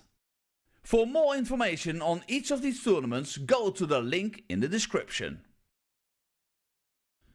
A special thank you to our tournament sponsors Winmau, A&G Travel Group, iDarts, Dart Connect, CT1 and Quiff. Welcome back to Lakeside. Well, I'm joined by our winner, Landman. Wow, I can see the expression on your face just now. You look like you almost can't believe it yourself. You went from 3-1 down to winning 5-3. How did you turn it around? I don't know. I just think I keep throwing, and I just said to myself, keep throwing, and I hope it felt. And how later the game was, how better I played, and it's got him into my way. So I'm very, very happy. Well, you're in the final, and you've done it the hard way. You've taken down 2 former world champions to get to this final. How is your self-belief now? Could this be the fairy tale run that you must have dreamed of? Yeah, it's still possible. So, it's very. I'm going to enjoy this, and then I see tomorrow. I must play again Nancy Bates. She's a very good player, but we will see if I play like this. It's going to be a nice game, I think. Absolutely, absolutely. You said that you wanted to play Yella Clarkson in this match. Did you know something we didn't? You obviously have a friendship as well as a rivalry. Did you really believe, did you know his style so well that you knew what you had to do? Yeah, but also that because he's a Dutchman, and then there's also a Dutchman in the final. And I know Yella Klaas, I played him, sometimes he wins and sometimes win. I know I can beat him, but I must play well. He played yesterday bad. I think he missed a lot of chances, but I take it. Excellent. Well, congratulations. Your first final in the World Championships. Let me bring in Scott Mitchell here, who's been our analyst all weekend long. And I know the two of you are friends, so you want to have a word. I'll let you take the microphone for a second. I want to know how you turned that round at 3-1. We said here in the break, and I said you were going to have to start improving your first 9 darts because Yella's scoring was so good. And from that point, you came out from the break at 3-1 down, and your first 9 darts were incredible, every single leg. Yeah, and that was before not so good. The first dart was also above the triple, beneath the triple, but at the end they fell in the triples, and it's scoring 140, 140. I said, okay, keep going. It looked like they were on a magnet, mate. We're watching you here and going, is he going to miss one? It was just so rapid fire, and Yella came with you. To be fair, he came with you on many of those legs. Yeah. But he was either missing a dart at it, and you were sat there with 3 waiting to go. Such an exciting match to watch. Yeah. And one for you must be absolutely over the moon to have come through. Yeah, I'm absolutely over the moon, It's going in the first final of WK, that's incredible, And I played like this, I play now better, and that's also, I think, for myself a confidence that I play better than before. Before it was not a good game, and the finishes were good, but I helped me keep my nerves, and now it was better. Richard Vaines just sent me a message, said he's playing all right, isn't he, Scott? And I said, yeah, he absolutely is. So he sent you a message, all right. So Richard's watching. Yeah, good Richard, stuff. Thank you, Richard. Brilliant. Thanks, mate. Yeah, thank you. Well, thank you so much. And one more world number one to go tomorrow. Let's see if we can continue this Cinderella story. Chris Landman, congratulations. Thank you. Well, I'm very happy and potentially very surprised, Chris Landman. He almost looked a bit surprised himself, didn't he? But great to see the two of you there. I know you've been friends with him for a while. He has a lot of support around here, doesn't he? Yeah, he beat me a couple of years ago in the other World Championships at Ali Pali. So, yeah, we've been mates ever since we met. And he's always had that potential to go and do that. And again, he's coming of age now. He's been around a little while now. He's experienced now. And oh, wow, what a win for him. You still have to feel for Yella because he did everything right in the first 4 sets, but it just wasn't meant to be for him today. What do you think Andy Bartons will be feeling if he did indeed watch that match this evening? I think he'll be excited. I think he'll be excited to be playing somebody like Chris. He may look at it and go, you know, they're a very similar pace, and we could see a similar game to this tomorrow as the final. We haven't seen one of those for a while, so what an interesting one to watch. If I were you and I was watching now, I wouldn't miss it. Well, we love a good underdog story, don't we? It's all to play for tomorrow, and we have a very exciting evening. It is our final day of the Lakeside CT1 WDF World Championships. First up, it will be the Girls World Championship Finals. It is Italy against Hungary. It is Aurora Fortunato against Cristina Churai. Then it will be the boys' finals with Adam D from Ireland. Expect a lot of noise here cheering for Adam against Bradley van der Velden from the Netherlands. Then it is world number one and the reigning champion in our women's division, and that is Bo Greaves, going up against Eileen de Graaf. Many expected that to be the final. Indeed it is, so expect a good one there. And then, of course, we have our man on his Cinderella journey, Chris Landman, going up against the number one in the world, Andy Bartons. That's tomorrow night. It's the final day here in Lakeside. And UK time, it is at 5 o'clock in the afternoon in the UK. So, tomorrow night, what an exciting night we have to look forward to. Look, we've got 4 great finals. What more could you ask for from a last day of a World Championship? We can't call who's going to win them. We're going to have to try and analyse it overnight and look at the numbers and have an opinion, but wow, what a lineup we have. Indeed. Well, it's a full house here. Everyone's still enjoying themselves, so we're going to go down and join them. We'll see you tomorrow.